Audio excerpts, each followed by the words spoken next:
Kamusta sa lahat at maligayang pagdating sa Ani-chan Tagalog Anime Recap.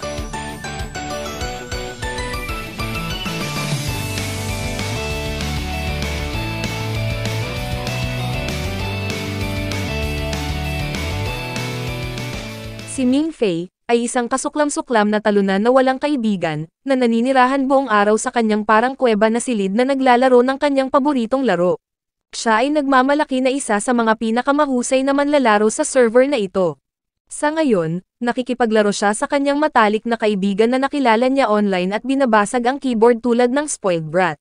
Matapos manalo si Ming Fei sa laban at magpaalam ang kanyang kaibigan, ang kawawang si Ming Fei ay nalungkot nang wala siyang makitang ibang online upang matugunan ang kanyang gana na maglaro. Binuksan niya ang profile ng kanyang paboritong catfish at bago pa siya makapaglaway sa kanyang crusty na keyboard, nakatanggap siya ng challenge request mula sa isa pang malakas na manlalaro, na nagngangalang Nano para sa one-on-one match. Nang makita niya ang kahilingan ay agad niyang tinanggap at nagsimula na ang laban. Nang magsimula ang laban, nagulat si Ming Fei sa galing ng manlalaro. Ito ay mas mahirap kaysa sa inaasahan niya. Kaya gumamit si Ming Fei ng hindi kapanipaniwalang bilis ng kamay at paggalaw ng mouse na hindi mo pa nakikita at tumayo mula sa kanyang upuan. Ngunit sa sandaling iyon, pinadalhan siya ni Nono ng isang pribadong mensahe na hinuhulaan ang kanyang susunod na galaw. Sigurado, natalo siya sa tunggalian at nanlamig ang katawan niya sa gulat. Pagkatapos maupo roon ni Ming Fei at iniisip kung sino ang manlalarong ito at kung paano nila nagawang talunin siya ng ganoon, tinitingnan niya ang kanilang profile para sa karagdagang impormasyon. Natuklasan ni Ming Fei na wala itong laman, kaya nag-log out siya at huminto sa paglalaro. Nag-iba ang eksena at nalaman natin na ang nakatalo sa kanya ay isang babaeng nagngangalang Chen Motong. Siya ay isang A-rank na miyembro ng grupong Dragon Slayers at nag-aaral sa Castle College, ngunit ginagamit niya ang alias na Nono. Si Nono ay nasa kanyang sasakyan sa lungsod kasama ang ilan sa kanyang mga kaibigan mula sa Castle College at natuklasan nila na ang punong guro ng kolehiyo ay interesado kay Ming Fei, dahil siya ay may potensyal na maging isang S-rank na estudyante. Gayunpaman, hindi maintindihan ni Motong kung bakit, kaya naman hinamon niya si Ming Fei sa isang tunggalian upang makita kung tungkol saan ang lahat ng kaguluhan. Naiinis siya na nakatanggap si Ming Fei ng scholarship mula sa principal ng Castle College dahil pakiramdam niya ay hindi siya bagay sa ganoong paaralan, lalo na pagkatapos niyang talunin siya sa isang sariling laban. Ang kanyang mga kaibigan ay nalilito din at tinanong si Nono na malaman ang higit pa tungkol sa kanya, kaya na-access niya ang AI system ng Castle College na pinangalanang Eva. Tinanggap ni Eva si Nono na nagsimulang magtanong tungkol sa buhay, mga libangan at personal na interes ni Ming Fei. Natuklasan niya na si Ming Fei ay walang mga kaibigan sa paaralan, ang kanyang pag-iral ay halos wala at gusto lamang niyang maglaro ng mga video game. Iniwan din siya ng kanyang mga magulang noong bata pa siya at nakatira na siya ngayon sa kanyang tiyahin at tiyuhin na buong araw na bumabagabag sa kanya kasama ang kanilang masamang pinsan na si Ming Zhe. Gusto ni Ming Zhe na pukawin si Ming Fei sa pamamagitan ng pagpapanggap bilang isang babae online at pakikipagkaibigan sa kanya sa laro para sa paghihiganti. Sinisigawan siya ng kanyang tiyahin at tiyuhin na magsimulang kumita sa lalong madaling panahon, o walang kolehiyo ang tatanggap sa kanya at siya ay magiging isang jobless failure na walang kinabukasan. Natuklasan din ni Nono na may crush si Ming Fei sa isang babae sa paaralan na nagngangalang Chen Wenwen. Ngunit gustong malaman ni Nono ang higit patungkol sa kanyang mga pangarap at ambisyon at kung saan niya makikita ang kanyang sarili sa hinaharap. Nang hanapin niya ang mga pangarap niya sa buhay, ipinaalam sa kanya ni Eva na ang gusto lang niya ay maging isang simpleng manggagawa sa isang newsstand para kumita ng sapat na pera, para i-upgrade ang kanyang mga laro at manatiling online hanggat maaari. Matapos marinig ito, nagulat si Nono, at halos lumihis sa lane ang kanyang kaibigan dahil lahat sila ay natulala sa gusto ng principal sa kanya sa kolehiyo, samantalang siya ay isang lonely introvert na nangangarap ng mga imaginary girls. Pagkatapos nilang paalisin siya palabas ng bahay para bumili ng grocery, dumaan siya sa mailbox at tinanong ang mailman kung may mga sulat para sa kanya. Nakatanggap siya ng liham na nagpapaalam sa kanya ng kanyang pagtanggi mula sa International University. Ngunit may isa pang liham na tinatanggap siya sa Castle College. Nakasaad sa liham na si Professor Gorion ang magiging supervisor niya at ipinadala niya ang liham na ito partikular sa kanya. Sa tingin niya ay isa lamang itong panaginip at pilit na ginigising ang sarili. Ngunit ito ay totoo, isang tunay na sulat. Tumatakbo ang bata sa bahay para sabihin sa kanyang pamilya. Nang nabasa nila ang sulat, iniisip nila na ito ay isang biro. Nawala ang galit ng kanyang tiyahin, na naniniwalang nakagawa siya ng pekeng liham, at sinabi sa kanya na siya ay isang kalunos-lunos na maliit na bata. Sabi ng pinsan niyang si Mingzei, imposibleng makapasok si Mingfei sa kolehiyong iyon dahil ang mga taong pumupunta doon ay kadalasang mga hybrid na tao o ipinanganak na kalahating tao, kalahating salamangkero. Kaya paano siya nakapasok sa ganoong lugar? Ikinwento ni Mingfei sa kanila ang lahat tungkol sa isang lalaking nagngangalang Zihang, isang hybrid na tao na sikat sa pagiging isa sa pinakamalakas na estudyante sa buong Castle College.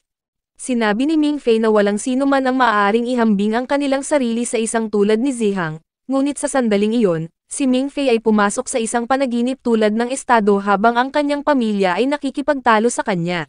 Sa panaginip na ito, lumipad ang isang helicopter patungo sa kanilang apartment at bumaba mula rito ang isang lalaki, na si Zihang pala mismo. Inaanyayahan niya si Mingfei na sumali sa akademya, yumuko pa nga sa harap niya. Tinawag siyang sir at sinasabing matagal na silang naghihintay sa kanya. Ngunit nagising siya mula sa panaginip at bumalik sa realidad, iniisip na baka tama ang kanyang pamilya at may naglalaro sa kanya. Nagsimula siyang maglakad palayo, ngunit sa sandaling iyon, nagsimulang tumunog ang aparato sa loob ng sulat. Ipinaalam sa kanya ng HR nito na ang taong nasa linya ay gustong makapanayam si Mingfei bukas tungkol sa kanyang kamakailang pagtanggap sa Castle College, at ang mga mukha ng kanyang buong pamilya ay puno ng pagkabigla. Nang maglaon, nakipag-usap si Mingfei sa kanyang matalik na kaibigan sa online, na tila nag-iisang masaya sa balita, at binigyan siya ng ilang payo kung paano ipapakita ang kanyang sarili sa panayam. Kinabukasan, dumating si Mingfei sa gusali sa pangunahing lungsod para sa panayam. Pagdating niya, nagulat siya nang makita niya ang ilan sa mga kaklase niya mula sa dati niyang paaralan. Mukhang nakatanggap din sila ng parehong sulat at laking gulat nila na nakakuha din si Mingfei ng acceptance letter. Isa sa mga estudyante ay ang dati niyang crush, si Chen Wenwen. Habang naghihintay ang lahat ng estudyante para sa kanilang mga panayam, tinanong ni Mingfei si Wenwen kung paano siya nakarating dito at binigyan siya ng kaunting kumpiyansa, na sinasabi sa kanya na huwag kabahan at na siya ay isang mahusay na tagapagsalita at nangunguna sa lahat ng kanyang mga klase sa high school. Pagkatapos niyang magpasalamat, isa-isa silang tinawag ng tagapanayam, at hindi nagtagal ay turn na ni Mingfei. Ginugol ni Mingfei ang nakaraang araw sa pag-uulit ng mga tanong at sagot sa panayam sa kanyang isipan upang hindi siya malito. Ngunit kapag tinanong siya ng tagasuri, nagtatanong sila ng ganap na random na mga bagay, tulad ng kung naniniwala siya sa mga dayuhan. Ito ay lubos na nagpaalis sa kanya dahil inaasahan niya ang isang bagay na normal, tulad ng kung saan siya lumaki at ang kanyang kwento ng buhay. Gayunpaman, isa sa mga tagapanayam na nagsusulat ng mga sagot ay nagsabi sa kanya na hindi siya interesado sa kanyang buhay at ang gusto lang niya ay sagutin niya ang mga simpleng tanong na ito dahil napakahalaga ng mga ito. Pagkatapos, sinabi ni Mingfei sa lalaki na naniniwala siya sa mga dayuhan at gabi-gabi ay tumitingin siya sa langit at tumititig sa mga bituin. Sinabi niya sa kanila na ang universo ay malawak at dapat mayroong buhay sa kabila ng Earth sa ibang mga planeta sa isang lugar sa kalawakan. Pagkatapos ng mga random na tanong na ito, tumayo siya at umalis, humihingi ng paumanhin sa mga nagsusuri at sinabing maling nag-apply siya sa kolehiyo, at lumabas ng gusali. Habang naglalakad siya palabas, nakita natin ang isang lalaki na pumasok sa gusali at tinanong ang dalawang examiners tungkol kay Mingfei at kung paano napunta ang interview. Ngunit sinabi nila sa lalaki, na lumalabas na si Profesor Guderian, nakakaalis lang ni Mingfei sa interview. Pagkatapos ng unang tanong, nabaliw ang lalaki, sinabi sa kanila na dapat ay nakiusap sila sa kanya na manatili at dapat nilang tawagan ang kanyang telepono at ibalik siya. Pero nalilito ang interviewer kung bakit galit na galit ang professor kaya umalis siya. Sa kanyang pag-uwi, nakita ni Mingfei si Wenwen, na nagtanong sa kanya kung gusto niyang pumunta ng magkasama sa graduation party, at pumayag si Mingfei. Nais ni Mingfei na pakasalan niya si Wenwen balang araw, gugulin ang natitirang mga araw niya kasama niya, manirahan sa isang lugar sa lungsod at tumira dahil sa tingin niya ngayon ay nasira niya ang pagkakataon niyang makapasok sa Castle College.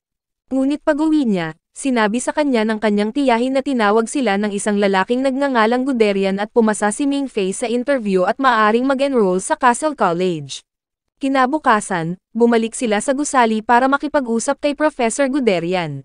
At sa pagkakataong ito ay sumama sa kanya ang kanyang tiyahin at tiyuhin at pinsan dahil, kailangan nilang pag-usapan ang kanyang pag-aaral.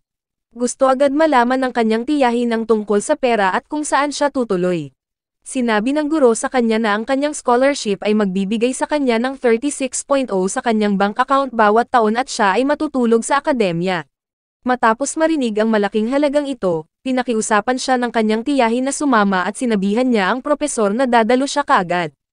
Sinabi sa kanila ng propesor na ang dahilan kung bakit gusto nila si Mingfei ay dahil mayroon siyang isang pambihirang talento na nangyayari isang beses bawat 100 taon, na nakaimbak sa loob ng kanyang kaluluwa. Ngunit ito ang nakakalito sa kanyang tiyahin at tiyuhin. Ngunit pagkatapos ay inilabas niya ang isang sulat na isinulat ng ina at ama ni Mingfei. At honor students pala sila sa Castle Academy. Binigay niya ang sulat. Nabigla si Mingfei dahil lagi niyang iniisip na iniiwan siya ng mga ito nang walang dahilan. Ngunit sa lahat ng oras na ito ay nag-aaral sila sa paaralan. Nagdahilan siya sa mesa at pumasok sa banyo na umiiyak, habang binabasa niya ang laman ng sulat. Ipinaliwanag ng kanyang ina kung ano ang nangyari sa kanila at kung bakit niya ito iniwan noong gabing iyon, at noon pa man ay mahal na niya ito at siya lang ang tunay niyang pinapahalagahan. Pero dahil sa bloodline niya, kinailangan niyang mag-enroll sa Castle College. Sinabi rin niya sa propesor na kapag lumaki na ang kanyang anak na si Mingfei, gusto niyang hilingin sa punong guro ng kolehiyo na bigyan siya ng scholarship at hilingin lamang sa kanya ang magandang buhay. Sa pagkakataong iyon, nilapitan siya ni Nono habang umiiyak siya sa loob ng banyo ng babae at sinabihan siyang umalis ng gusali kung iiyak siya ng ganoon. At inihatid niya siya pabalik sa pulong. Pagbalik niya, tinanong siya ng propesor kung ano ang iniisip niya tungkol sa pag-enroll sa kolehiyo, ngunit sinabi niya na kailangan niya ng mas maraming oras. Ngunit nang marinig ang desisyong ito, sinabi ni Nono sa kanilang lahat na ang dahilan ng pag-aalinlangan ni Mingfei ay isang babaeng crush niya at ayaw niyang iwan. Ikinagulat nito si Mingfei, na lubos na nagulat na malaman niya ang tungkol kay Chen Wenwen, ngunit ipinaliwanag niya na nahulaan niya lamang ito ng nagkataon. Ngunit pagkatapos ay ibinunyag niya ang kanyang tunay na pagkakakilanlan nang sabihin niya ang isang bagay na sinabi niya sa kanya sa doubles match sa laro noong gabing iyon. At agad niyang naalala at nadiskubre na si Motong pala ay si Nono at siya rin ang nakagawa ng pagkatalo sa kanya sa laro. Pagkatapos, umupo siya sa isang rooftop at iniisip kung paano niya alam ang tungkol sa kanyang mga pribadong gawain. Sinimulan niyang kunin ang kanyang telepono para ipagtapat ang kanyang nararamdaman kay Chen Wenwen. Habang ginagawa niya, lumitaw si Nono sa likuran niya at ginulat siya. Sinabi niya sa kanya na madaling mahanap siya ni Eva na AI at na pumunta siya rito sa utos ni Propesor Gudorian upang subukan at kumbensihin siya na sumali sa academy sa huling pagkakataon. Ngunit muling nag-alinlangan si Mingfei dahil sa kanyang pagmamahal kay Wenwen, sinabi kay Nono na mahal niya siya at hindi niya ito kayang iwan nang hindi sinasabi sa kanya ang kanyang nararamdaman. Ngunit sinabi sa kanya ni Nono na alam niyang hindi siya mahal ni Wenwen at sisirain niya ang kanyang pagkakataong makapasok sa academy, para sa isang taong hindi man lang siya gusto. Pero sa tingin niya ay may pagkakataon pa rin siya dahil pinapunta siya nito sa party kasama niya. Matapos subukan ni Nono na ipaliwanag ang lahat ng dahilan kung bakit siya gumagawa ng masasamang desisyon sa kanyang buhay, sinabi niya sa kanya na kung hindi siya sasali ngayon, maaapektuhan siya nito magpakailanman. Kinabukasan, nakipagkita si Mingfei kay Chen Wenwen para sa graduation party bukas, at bumili sila ng mga gamit para sa party. Habang nasa labas sila, muling nilapitan siya ni Nono at pinayuhan na umalis kaagad kay Wenwen. Sinabi niya sa kanya na aalis ang propesor ngayong gabi, kaya kailangan niyang magdesisyon bago iyon. Ngunit binalak na ni Mingfei na ipagtapat ang kanyang pagmamahal kay Wenwen sa graduation party, kaya't muli niyang tinanggihan ang alok nito. Pagkatapos, nakita natin si Mingfei na nagsasanay ng kanyang pagtatapat sa harap ng salamin ng mahabang panahon upang maging handa para bukas. At dahil si Mingfei ay sira, pumitas siya ng mga bulaklak sa lupa para ibigay kay Wenwen. Nang magsisimula na ang party, dinalhan siya ng kanyang kaibigang si Xiao ng suit. Pagkatapos magsuot ng suit, tumungo siya sa pangunahing yugto ng pagtatapos at binati ang dalawa pang estudyante, na nakasuot din ng mga suit na nirentahan ni Xiao. Matapos planuhin ni Mingfei ang kanyang susunod na galaw at nagpas siyang umakyat sa entablado dala ang mga bulaklak para ipagtapat ang kanyang pag-ibig, biglang lumabas si Xiao na may dalang bulaklak sa kanyang kamay at ipinagtapat ang kanyang pagmamahal kay Chen Wenwen. Sa buong oras na ito, niloloko siya ni Xiao, at ang masama pa ay kasama si Chen Wenwen sa plano. Ipinahayag din niya ang kanyang nararamdaman para kay Xiao sa harap ni Mingfei at doon sila nagsimulang mag-date. Si Ming Fei ay nakatayo sa ganap na katahimikan, pakiramdam na pinagtaksilan ng kanyang malapit na kaibigan at lubos na nadurog ang puso. Habang si Ming Fei ay nakakaramdam ng matinding kalungkutan at pagtanggi, biglang sumulpot si Nono sa isang magandang damit, na nagpasindak sa kanyang mga kaklase. Habang matikas siyang bumababa sa hagdan ng graduation party, lumapit si Nono kay Ming Fei kasama ang kanyang assistants at ipinapalakpak ang kanyang mga kamay upang sinyasan ang mga babae na magpalit ng kanyang damit. Pagkatapos ay kinuha ng magandang si Nono ang braso ni Ming Fei, sinabi kina Wenwen at Xiao na si Ming Fei ay may mas mahahalagang bagay na dapat gawin kaysa dito, na nakakainis kay Xiao. Sinabi ni Nono sa kanilang dalawa na ito na ang huling pagkakataon na makikita nila ang bersyong ito ni Ming Fei, at lumabas siya ng gusali. Sinabi sa kanya ni Nono na okay lang nalingunin siya sa huling pagkakataon, ngunit tumanggi si Ming Fei at hindi lumingon na parang alpha. Pagkaalis nila, matagal silang nagmamaneho hanggang sa maubos ang gasolina ng sasakyan. Huminto sila sa isang lugar upang hintayin na mapuno ang tangke, at dito sinabi ni Nono kay Ming Fei na hindi niya mabibigo ang punong guro o ang propesor sa pamamagitan ng pagkabigong makuha si Ming Fei na sumali sa Castle Academy. Ngunit pinasalamatan ni Ming Fei si Nono sa hindi pagsuko sa kanya at nagpa siya na gusto niyang sumali sa Castle College. Ipinaalam ni Nono kay Eva ang kanyang desisyon, at pagkatapos ay tinanggap ni Eva si Ming Fei sa unang pagkakataon, ibinigay sa kanya ang lahat ng kanyang kasalukuyang istatistika, at itinalaga siya ng isang S-class na estudyante na may student ID code at lahat ng impormasyon tungkol sa kolehiyo. Sa sandaling iyon, kinoronahan ni Nono si Ming Fei at pinangalanang hari ng kolehiyo, kahit na wala pa siyang ginagawa, kaya nagulat siya sa balita. Sinabi niya sa kanya na ang mga tao ay nakoronahan na bago siya, tulad ng kanyang mga magulang, ngunit ang ilang mga tao ay pumatay para sa koronang iyon at maaaring mamatay para dito. Gayunpaman, siya ay nagpasakop sa kanya at sinabi sa kanya na siya ay magiging kanyang personal na katulong at gagabay sa kanya sa kaalaman na natutunan niya sa mga taon ng pag-aaral sa kolehiyo, at malugod niyang tinatanggap siya bilang isang kaibigan. Inisave ni Eva ang lahat ng impormasyon ni Ming Fei sa system para sa kanyang paggamit, na nag-aalerto sa lahat ng iba pang estudyante sa Castle College na dumating na ang hari. Pagkalipas ng ilang araw, nakita natin si Ming Fei sa paliparan na nagtatanong sa isang lalaki ng direksyon patungo sa istasyon ng CC Subway. Napagkakamalan siyang pulubi ng lalaki at sinabing dapat niyang kontakin ang embahada ng kanyang bansa para sa tirahan at suportang pinansyal. Mukhang bigo si Ming Fei at sinisisi ang babaeng nagturo sa kanya sa lugar at sinabing mayroong istasyon ng subway sa airport, kaya naisip niyang mali siya ng kaalaman. Nagpasya siyang kumuha ng burger gamit ang kaunting pera na natitira niya, ngunit napagkamalan siyang pulubi ng mga attendant ng kainan at sinabing bawal siya. Ilang sandali pa, kumaway sa kanya ang ilang pulubi at tinawag siyang kaibigan. Kasunod nito, isang binata ang lumapit sa kanya at ipinakilala ang kanyang sarili bilang Finger von Frings. Pagkatapos ay hiniling niya na humiram siya ng pera sa kanya upang makakuha siya ng kanyang sarili ng coke. Tumanggi si Ming Fei at sa tingin niya ay malapit na siyang dayain. Napansin ni Von Frings ang subway card na hawak ni Ming Fei at agad itong ipinaalam na magkapatid sila dahil sa iisang paaralan sila nag-aaral. Tumanggi si Ming Fei na paniwalaan ito noong una, ngunit si Von Frings ay naglabas ng katulad na card at ipinakita sa kanya. Tila tuwang-tuwa si Ming Fei na makita ang isang kaeskwela, kaya kinuha ni Von Frings ang pera mula sa kanya. Maya-maya sa araw na iyon, makikita ang dalawa na naghihintay sa airport. Ipinaalam ni Von Frings kay Ming Fei, na isang bagong estudyante, na siya ang pinakapamilyar na mukha sa paaralan dahil paulit-ulit siya sa kanyang mga klase. Ipinaliwanag pa niya na ang tren na kanilang hinihintay ay nagbibigay ng prioridad sa mga mag-aaral na may mataas na ranggo, at ang mga may mababang ranggo ay kailangang maghintay hanggang sa tuwing magpapasya ang tren na magpakita. Ipinaalam din niya sa kanya na ang kanilang paaralan ay matatagpuan sa isang tagong lokasyon sa kabundukan, kaya't kailangan nilang gumamit ng tren upang makarating doon. Sinubukan ni Ming Fei na magtanong pa, ngunit nakatulog na siya, kaya sumunod si Ming Fei. Si Ming Fei, habang natutulog, ay nanaginip ng mga taong may hawak na mga sulo at tumatakbo para sa kanilang buhay at tumatalon mula sa isang bangin. Sa panaginip, nagising siya sa paliparan at nakita ang isang maliit na batang lalaki na nagsasabing siya ay kanyang kapatid, at tinanong siya kung handa na ba siya para sa isang malaking apocalypse na tatama sa lupa. Hindi pinansin ni Ming Fei ang kanyang sinabi at nag-alok sa kanya ng pera para sa pagkain, ngunit tumanggi ang bata at tinawag siyang kaawa-awa dahil sa pagiging mabait kahit na matapos ang maraming taon. Nagising si Ming Fei at napagtanto na ito ay isang panaginip. Sa sandaling ito, isang kakaibang mukhang lalaki ang dumating sa eksena at ipinaalam sa kanila na malapit nang dumating ang kanilang tren.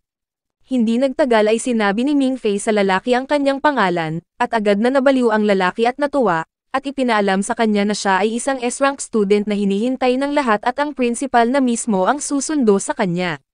Sumama rin sa excitement si Von Frings at sinabi sa kanya na kapareho niya ang ranggo ng principal at kung naswipe niya ang kanyang card, agad na magpadala ang paaralan ng tren para sunduin siya. Mukhang nabigla rin si Ming Fei nang malaman ito dahil nag-aksaya siya ng oras sa buong araw. Ipinasok ni Ming Fei ang kanyang card sa isang card reader machine at agad na umilaw ang airport at nabunyag ang isang lihim na daanan patungo sa istasyon ng subway. Naglalakad sila pababa sa istasyon at sa kanilang daan, sinabi ni Von Frings na wala siyang inaasahan mula sa isang estudyante na may ranggo na S. Sa istasyon ng subway, natakot si Ming Fei sa mga taong mukhang zombie, ngunit sinabi sa kanya ni Von Frings na mga artista lang sila para sa eksena. Dumating ang tren at tumalon si Propesor Guderian, niyakap si Ming Fei at sinabing inaasahan na nila siya. Habang papunta sa Castle College, pinapirma ng propesor si Ming Fei ng isang confidential na dokumento. Ipinadala niya si Finger at nagpatuloy upang sabihin kay Ming Fei kung ano ang aasahan sa paaralan. Ipinaalam niya kay Ming Fei na ang misyon ng paaralan ay turuan ang mga estudyante tungkol sa mga dragon at kung paano sila papatayin. Nagdududa si Ming Fei sa format ng propesor at ipinapalagay na mayroon siyang issue sa pag-iisip. Sa sandaling ito, nahulog si Ming Fei sa kawalan ng malay at nakita niya ang batang lalaki mula kanina. Ipinaalam sa kanya ng bata na ang lahat ng narinig niya tungkol sa mga dragon ay totoo. Isinalaysay ng batang lalaki na ang orihinal na ninuno ng dragon na si Raja, ang Black Dragon Emperor Nidhogg, ay pinatay libu-libong taon na ang nakalilipas sa kanyang sariling trono sa bundok, na puno ng yelo, at inilagay ng mga lalaking pumatay sa dragon ang kanyang napakalaking bangkay sa tuktok ng bundok. Idinagdag niya na ang araw na siya ay namatay ay nagdulot ng tinatawag nilang bagong panahon, at ang mga tao ay nagdiwang ng mamatay ang dragon. Tinanong ni Ming Fei ang bata kung kamag-anak siya ng dragon, ngunit sinabi niya na hindi. Pagkatapos bumalik sa kanyang normal na estado, isang lalaking nagngangalang Masashi Toyama ang pumasok upang ipakita kay Ming Fei ang patunay na may mga dragon. Ipinakita nila sa kanya ang isang dragon scale at sinabihan na subukan ang tibay. Ngunit hindi ito sapat para kumbansihin si Ming Fei. Nagpasya silang ipakita sa kanya ang isang sanggol na dragon na natagpuan noong 1776. Ang sanggol na dragon ay nasa kalagayang natutulog simula nang matagpuan ito. Lumapit si Ming Fei sa dragon at bigla itong gumalaw. Sinubukan ng dragon na lumabas sa lalagyan ng salamin ngunit nabigo. Ang sanggol na dragon ay nagsisimulang matulog. Maya-maya ay bumalik ito sa kanyang pagtulog. Sinabi ng propesor na ang bloodline ni Ming Fei ay malamang na gumising sa dragon. Idinagdag niya na maswerte silang napalitan ang nano-container na may hawak na dragon noong nakaraang taon o magiging kapahamakan kung nakatakas ang dragon. Ilang sandali pa, dumating sila sa kanilang destinasyon at nag-aalok ang propesor na ipakita kay Ming Fei ang paaralan at opisyal na tinatanggap siya sa Castle College. Hindi maiwasan ni Ming Fei na mamangha sa ganda at laki ng bago niyang kolehiyo. Naglalakad ang propesor at si Ming Fei sa pasilyo at ipinaalam sa kanya ng propesor na ipinakita sa kanila ng pananaliksik na maraming matataas na antas na dragon ang natutulog sa buong China, at iyon ang dahilan kung bakit ilang taon na ang nakalipas ay nagpasya ang mga paaralan na gawing obligado ang China. Habang naroon sila, hindi maiwasan ni Ming Fei na mapansin na walang mga estudyante sa paligid ng campus at nagtanong kung bakit. Napagtanto ng propesor ang kanyang pagkakamali at mabilis na hinimok si Ming Fei na bumaba at magtago. Sa araw na iyon, mayroong isang selebrasyon sa paaralan na tinatawag na Liberty Day kung saan dalawang grupo sa paaralan, ang Lionheart Society na pinamumunuan ni Chu Zhang, at ang Student Union, na pinamumunuan ni Cesar Gattuso, ay naglalaban-laban sa isang digmaang laro. Sa sandaling ito, lumilitaw ang mga mag-aaral mula sa iba't ibang mga anggulo at nagsisimula ang labanan habang naglalabasan sila ng mga baril. Sa proseso, nabaril si Propesor Guderian at bumagsak sa lupa. Pagkalipas ng ilang sandali, ang mga koponan ay nagtanggal na sa isa't isa, maliban sa kanilang mga pinuno at isang sniper mula sa bawat grupo. Upang matukoy kung sino ang mananalo, ang dalawang lider, sina Jihong at Cesar, ay maghaharap sa one-on-one fight, at isang away ang kasunod. Si Ming Fei, na tila takot at pinagmamasdan ang lahat ng ito mula sa malayo, ay hinarap ni Nono, ang sniper para sa student union. Sa proseso, nabaril si Nono ng kalabang sniper ng koponan at ikinagalit nito si Ming Fei. Siya ay nahulog sa kawalan ng malay at nakita ang maliit na batang lalaki, na humihimok sa kanya na parusahan sila para sa kanilang kasalanan. Kumuha siya ng rifle, binaril ang sniper sa ulo, nagpaputok ng mapangwasak na putok kina Chu Jihong at Caesar, at pinalabas sila sa proseso. Habang siya ay nalulunod sa kanyang kalungkutan, narinig niyang tumunog ang sistema ng alarma ng paaralan at kaagad na may mga babaeng Red Cross na nagmadaling lumabas patungo sa mga nasawing estudyante. Sinimulan nilang iturok ang mga ito ng tila isang panlunas, at kaagad silang bumangon. Sa sandaling ito, isa pang guro, si Profesor Manstein, ang dumating sa eksena at nagsimulang magreklamo, nagrereklamo tungkol sa kung gaano kamahal ang ginagawa ng mga estudyante. Hinarap niya si Ming Fei at tinanong kung bakit nakikilahok ang isang freshman sa naturang laro, habang sinusubukan ni Ming Fei na alamin kung ano ang nangyayari. Sa kanyang pagtataka, nagising si Profesor Guderian sa tabi niya at ito ay natakot sa kanya. Iniisip na isa siyang multo. Tiniyak sa kanya ni Profesor Guderian na siya ay buhay at hindi lang siya bumalik mula sa mga patay. Ipinaliwanag ni Guderian na ang mga bala ay peke at nilagyan ito ng mga gamot na pampakalma at pekeng dugo. Kaya tinamaan niya ang sarili ng bala para magpakita, at agad siyang nawalan ng malay. Nagising ang lahat ng mga estudyante at nagbanta si Profesor Manstein na isusumbong sila sa punong guro, na ginawa niya. Lumapit sa kanya ang mga pinuno ng grupo at ipinaalam sa kanya na hindi sila lumabag sa anumang mga patakaran. Ngunit tumugon si Manstein na ang punong guro ang maghuhukom nito. Ipinatawag niya ang punong guro at ipinaliwanag na ang halaga ng pagsasaayos para sa mga pinsalang dulot ng mga estudyante ay napakamahal. Sa kanyang pagkabigo, ipinagkibit-balikat siya ng punong guro, hinimok ang estudyante na magsaya at babayaran ng paaralan ang anumang pinsala. Pagkatapos ay humihingi siya ng paumanhin sa mga mag-aaral dahil hindi sila kasama, ngunit nangakong pupunta siya doon sa susunod. Matapos marinig ang lahat ng ito, tuwang-tuwa ang mga estudyante. Ang prinsipal ay humiling na makausap si Ming Fei. Inaanyayahan niya siya sa paaralan, at pagkatapos ay tinutokso siya tungkol sa pagpapatumba sa 2 A-rank na estudyante sa kanyang unang araw sa paaralan. Pero hindi na raw siya nagtataka dahil S-rank student siya mismo. Kasunod nito, pinayuhan siya ni Profesor Manstein na bumalik sa kanyang dormitoryo bago siya punitin ng mga estudyante. Ito ay dahil pinatumba niya ang kanilang pinuno at sila ay nagalit sa kanya. Sa kinaroroonan ng principal, makikita siyang nakikipag-usap sa isa pang lalaki na ang pangalan ay Mans. Naalala ng punong guro ang isang insidente na naganap 8 taon na ang nakalilipas, at kung paano nalipol ang mga estudyante. Ang punong guro ay nagsasalita tungkol sa kung paano nila kailangang sanayin ang mga estudyante at ihanda sila para sa labanan. Ngunit sinabi ni Mans na ang kailangan nila ay isang kababalaghan na makakatulong sa labanan. Ang duo ay naghinuha na sina Chu at Caesar ay malakas, ngunit ngayon ay isinasaalang-alang din nila si Ming Fei. Nagpasya silang baguhin ang talakayan at pag-usapan ang tungkol sa operasyon ng ihil na nakatakda sa susunod na araw. Ipinaalam ni Mans sa punong guro na si Ye Xiang at Aki ay handa ng sumisid sa tubig. Pero kailangan nilang mag-ingat para hindi nila magising ang natutulog na dragon doon. Bumalik sa paaralan, nakarating si Ming Fei sa kanyang dormitoryo at natuklasan na si Finger Von Fring ay kanyang kasama sa kwarto. Ipinapaalam sa kanya ni Finger na para sa pagkapanalo sa kompetisyon, siya na ngayon ay isang object ng puot para sa Student Union at sa Lionheart Society. Pagkatapos ay nag-aalok si Finger na ipasyal siya sa paaralan at pumayag siya. Sa kanilang paglalakbay, ipinakita sa kanya ni Finger ang iba't ibang bahagi at faculty ng paaralan. Dinala niya siya sa isang bahagi ng paaralan kung saan pinag-aaralan ang isang mahiwagang kakayahan na tinatawag na Yanling. At ipinakita rin niya sa kanya ang isang gusali kung saan nakatira ang ama ni Profesor Manstein at ginagamit ang kanyang Yanling upang lumikha ng isang hadlang na nagpoprotekta sa paaralan. Ipinaliwanag niya sa kanya na mayroong iba't ibang kasanayan sa Yanling. Habang nasa ganito sila, nawalan ng kontrol ang isang estudyante sa kanyang kasanayan sa Yanling at lumikha ng isang water monster. Ngunit pumasok ang isang guro bago pa man magalit ang halimaw. Ang sitwasyon ay nagbigay kay Ming Fei ng isang pangitain at nakita niya ang kanyang sarili sa harap ng kalahating lantang puno.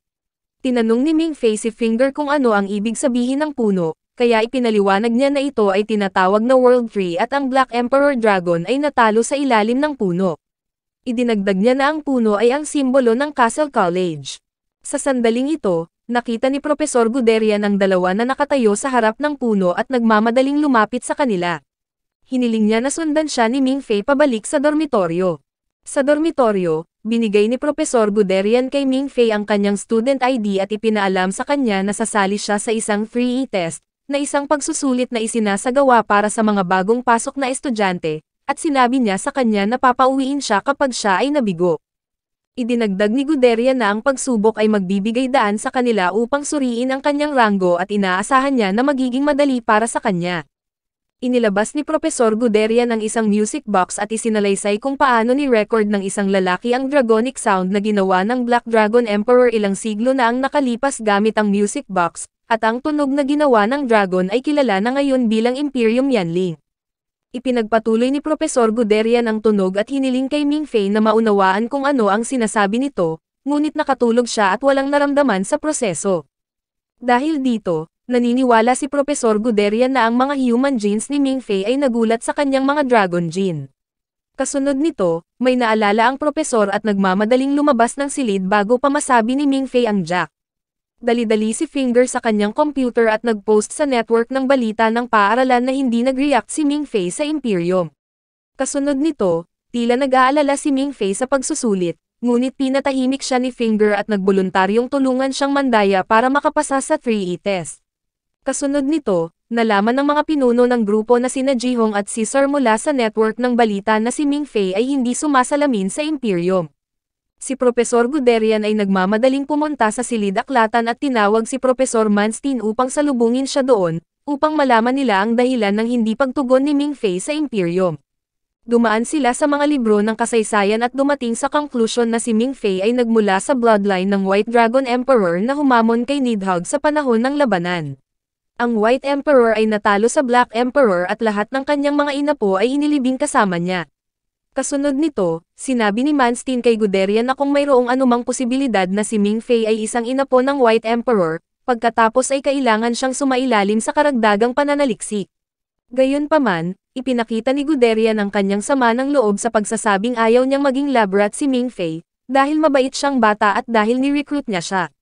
Tumugon si Manstein na ituturing nila siya bilang makatao hanggat maaari, at hindi siya magsasabi ng isang salita sa kung ano ang natuklasan nila sa sinuman, kung papasa siya sa 3E test, ngunit kung hindi, iuulat niya ang lahat sa awtoridad ng paaralan. Kinagabihan, isang misteryosong lalaki ang tumawag sa School AI Norma at humiling na tulungan nito si Mingfei na makapasa sa 3E test at pumayag ito. Kinabukasan, kumpiyansa si Mingfei na pumasok sa test hall dahil naibigay na sa kanya ni Finger ang mga sagot sa pagsusulit. Sinabi niya sa kanya na bibigyan sila ng isang blanco na sheet at pagkatapos ay i-play ang isang recording na magbibigay sa kanila ng isang pangitain ng kaluluwa. Nagsisimula ang pagsusulit at binibigyan sila ng mga blankong papel na tanong habang umaalis ang mga invigilator. Tinanong ng invigilator na si Toyama si Nono tungkol sa kung ano ang nakita niya sa kanyang sariling 3E test, kaya ibinunyag niya na nakita niya ang isang anino na kumitil sa buhay ng kanyang ina. Sa bulwagan ng pagsusulit, nagpa siya ang ibang mga mag-aaral na huwag pansinin ang pagsusulit at pumunta sa isang mapaglarong estado. Isinulat ni Mingfei ang kanyang mga sagot at napansin na siya lamang at isang blonde na buhok na babae ang seryosong kumukuha ng pagsusulit. Habang isinusulat niya ang kanyang mga sagot, nahulog siya sa dati niyang kawalan ng malay at nakita niya ang maliit na bata sa pagkakataong ito. Tinanong niya ang bata para sa kanyang pangalan at inihayag niya na ang kanyang pangalan ay Luke Liu Mingzhe, tulad ng kanyang pinsan. Sinabi ng bata kay Mingfei na siya ay nasa isang pangitain at ang pangitain ay nagpapakita sa kanya kung ano ang nakabaon ng malalim sa kanyang puso. Sinabi sa kanya ng bata na iba siya sa iba at dadalhin niya ang kanyang mga pasanin para sa kanya. Nagising si Mingfei at nakita si Nono na nakatayo sa kanyang harapan. Ipinaalam niya sa kanya na nakatulog siya sa loob ng 2 sa 3 oras na itinakda para sa pagsusulit, ngunit sa kabutihang palad para sa kanya, isinulat niya ang mga sagot sa pagsusulit bago nakatulog. Idinagdag niya na sumulat siya ng 9 na sagot sa halip na 8, ngunit hindi siya papayag ang itama ito. Sinabi nito sa kanya na hindi siya dapat mag-alala dahil sa kanyang isinulat, tiyak na nakapasa siya sa pagsubok. Bumalik sa kanyang dormitoryo, binabati ni Finger si Mingfei sa kanyang pagpasa sa kanyang pagsusulit at opisyal na tinatanggap siya. Pagkatapos ay nagtanong siya tungkol sa kanyang listahan ng pagpili ng kurso. Nagtatanong siya kung bakit ang kursong Alchemical Mechanical Design ni Professor Mans ang pinili niya, dahil laging matigas ang lalaki sa kanyang mga estudyante. Ipinaalam sa kanya ni Finger na ang mga klase ng propesor ay nakansela 2 linggo na ang nakalipas, dahil may mga ulat na siya ay nasa misyon upang makahanap ng isang sinaunang dragon sa isang malayong lokasyon. Pinamunuan ni Professor Mans ang isang koponan upang tuklasin ang mga guho ng isang lungsod sa ilalim ng dagat. Nagbihis sina Ye Sheng at Aki at sumisid sa tubig. Sa tubig, nahanap nila ang mga guho ng lungsod at nagpasya si Ye Sheng na gamitin ang kanyang Void Snake, ang mga kakayahan ng Yang Ling upang tuklasin ang lungsod. Habang narito sila, ipinaalam sa kanila ni Mans na malapit nang tumama ang isang magnitude 5 na lindol. Ngunit bago sila makatakas, nahuli sila sa lindol sa ilalim ng tubig at nawalan sila ng komunikasyon kay Mans. Sa kabutihang palad, ginagamit ni Ye Sheng ang kanyang kakayahang Void Snake para makipag-usap kay Mans at ipaalam sa kanya ang kanilang sitwasyon. Ipinaalam ni Professor Mans sa punong guro ang tungkol sa kanilang pagtuklas sa lungsod, ngunit ang tanging issue ay kailangan nila ng isang susi upang makakuha ng access. Idinagdag niya na ang lungsod ay maaaring ang palasyo ng isa sa mga hari ng dragon. Pagkatapos ay pinahihintulutan siya ng punong guro na kunin ang susi na isang sanggol na may purong dugo ng dragon mula sa kanyang ina. Ibinigay sa kanila ng ina ang sanggol at binalaan silang mag-ingat dahil siya na lamang ang natitira nilang susi. Pagkatapos ay nagbago si Mans sa kanyang diving kit at tumalon sa tubig. Nakarating si Professor Mans sa tarangkahan ng sinaunang tansong lungsod. Ginagamit niya ang kanyang kakayahan sa Yang Ling upang ihayag ang gate at pagkatapos ay ginamit niya ang sanggol bilang susi sa pagbubukas ng gate. Pagkatapos ay binigyan niya sina Ye Sheng at Aki ng mga tagubilin na sundin at pagkatapos ay umalis siya patungo sa barko kasama ang sanggol sa boat ship. Inutusan ni Professor Mans si Norma na gumawa ng buong pag-scan ng lungsod at bigyan sila ng mga ulat ng lungsod. Iniulat ni Ye Sheng na ang antas ng oxygen ng lungsod ay napakababa, kaya hinihimok sila ni Mans na pangalagaan ang kanilang mga antas ng oxygen. Pumasok sila sa isang silid kung saan nakita nila ang isang malaking haliging tanso. Nag-aalok si Ye Sheng na tuklasin pa ang lungsod at hinihimok niya si Aki na huwag subukang iligtas siya kapag nasangkot siya sa gulo, ngunit dapat niyang iligtas muna ang kanyang sarili. Habang wala si Ye Sheng, inutusan si Aki na kunan ng larawan ng rebulto at ihatid ito pabalik sa barko, at si Norma ay nagbigay ng ulat ng kanyang nakita. Makalipas ang ilang sandali, natuklasan sa barko na nagkaroon ng outage sa kanilang sistema ng seguridad at sila rin. Bumibilis ang tibok ng puso ni Aki kaysa sa karaniwan at nawalan na siya ng malay. Ngunit dumating si Ye Sheng sa tamang oras upang gisingin siya, at ipinaalam sa kanya na nakakita siya ng isang artifact na maaari nilang dalhin pabalik sa barko, ngunit ito ay masyadong mabigat upang dalhin at na may mga pagkakataon na ang isang sanggol na dragon ay natutulog sa lungsod. Biglang napansin ni Ye Sheng na sinusundan ng estatwa si Aki kaya binaril niya ito. Pagkatapos ang sistema ng seguridad ng lungsod ay naisaaktibo bilang isang resulta ng estatwa na hinawakan ni Aki at ang layout ng lungsod ay nagsimulang magbago. Tumakbo sila para sa kanilang buhay habang iniiwasan ang lahat ng mga hadlang na sumusubok na pigilan sila. Sa pagtatangkang makabalik sa barko, ipinaalam ni Ye Sheng kay Aki na malamang na na-trigger niya ang buong sistema ng seguridad ng lungsod nang hawakan niya ang rebulto at naramdaman ng batang dragon ang pagsalakay, kaya ikinulong niya ang lungsod. Bumalik sa Castle College, tumunog ang alarma at lahat ng estudyanteng nasa itaas ng antas ay ipinatawag ng mga propesor. Bago umalis, nahulog si Mingfei sa ulirat at nakita ang maliit na bata. Ipinaalam niya sa kanya na may problema at may mamamatay, ngunit magagamit niya ito bilang isang pagkakataon upang makakuha ng isang kalamangan para sa kanyang sarili. Nagpakita siya ng isang lihim na code upang i-unlock ang lahat ng mga mapa at sinabi sa kanya na ito ay magiging kapaki-pakinabang para sa kung ano ang nasa unahan. Ginising siya ni Finger at ipinaalam kay Mingfei na sila ay ipinatawag. Sa daan patungo sa bulwagan, ipinaalam ni Nono kay Finger na hindi nakakailanganin ang kanyang mga serbisyo dahil ang mga mag-aaral na may ranggo na A lamang ang ipinatawag. Kaya siya ay nalungkot at nagmamadaling bumalik sa kanyang silid. Sa bulwagan, ang lahat ng mga estudyante ay nakaupo sa harap ng kanilang mga computer at isang propesor ang humarap sa kanila. Ang mga mag-aaral ay sinabihan na ang dalawang miyembro sa isang misyon ay nakulong sa isang sinaunang lungsod at kailangan nila ang kanilang tulong upang malaman ang isang paraan ng pag-bypass sa panloob na istruktura ng lungsod. Ipinakita sa kanila ang isang larawan ng isang estatwa at hiniling na bigyang kahulugan ito. Napansin ni Ming Fei ang blonde-haired na babae mula sa pagsusulit at napagtanto na siya ay isang A-rank student. Sinabi sa kanila ng mga propesor na may 20 minuto lang sina Aki at Ye Sheng bago maubos ang kanilang oxygen level. Ipinaalam ni Cesar Gattuso sa propesor na kailangan ng mga tao ng hindi bababa sa 15 taon upang isalin ang isang dragon text, ngunit inaasahan nilang gagawin nila ito hanggang 20 minuto, na imposible. Pagkatapos ay hinihimok sila ng mga propesor na subukan ito. Ang lahat ay nagiging abala at nagsimulang mag-isip ng paraan upang malutas ang problema at ang propesor, na tila nalulungkot, ay umaasa na malulutas nila ang problema bago matapos ang oras. Tila nalilito si Ming Fei tungkol sa kung ano ang nangyayari sa una, ngunit pagkatapos ay nagpapatuloy upang i-configure ang kanyang computer upang magsimulang magtrabaho. Tumutulong si Norman na i-set up ang kanyang dashboard sa isang interface ng laro na pamilyar sa kanya. Naaalala niya ang cheat code na ibinigay sa kanya ni Lu Mingzhe sa panaginip at pagkatapos ay nagpatuloy sa pagpasok nito sa mapa.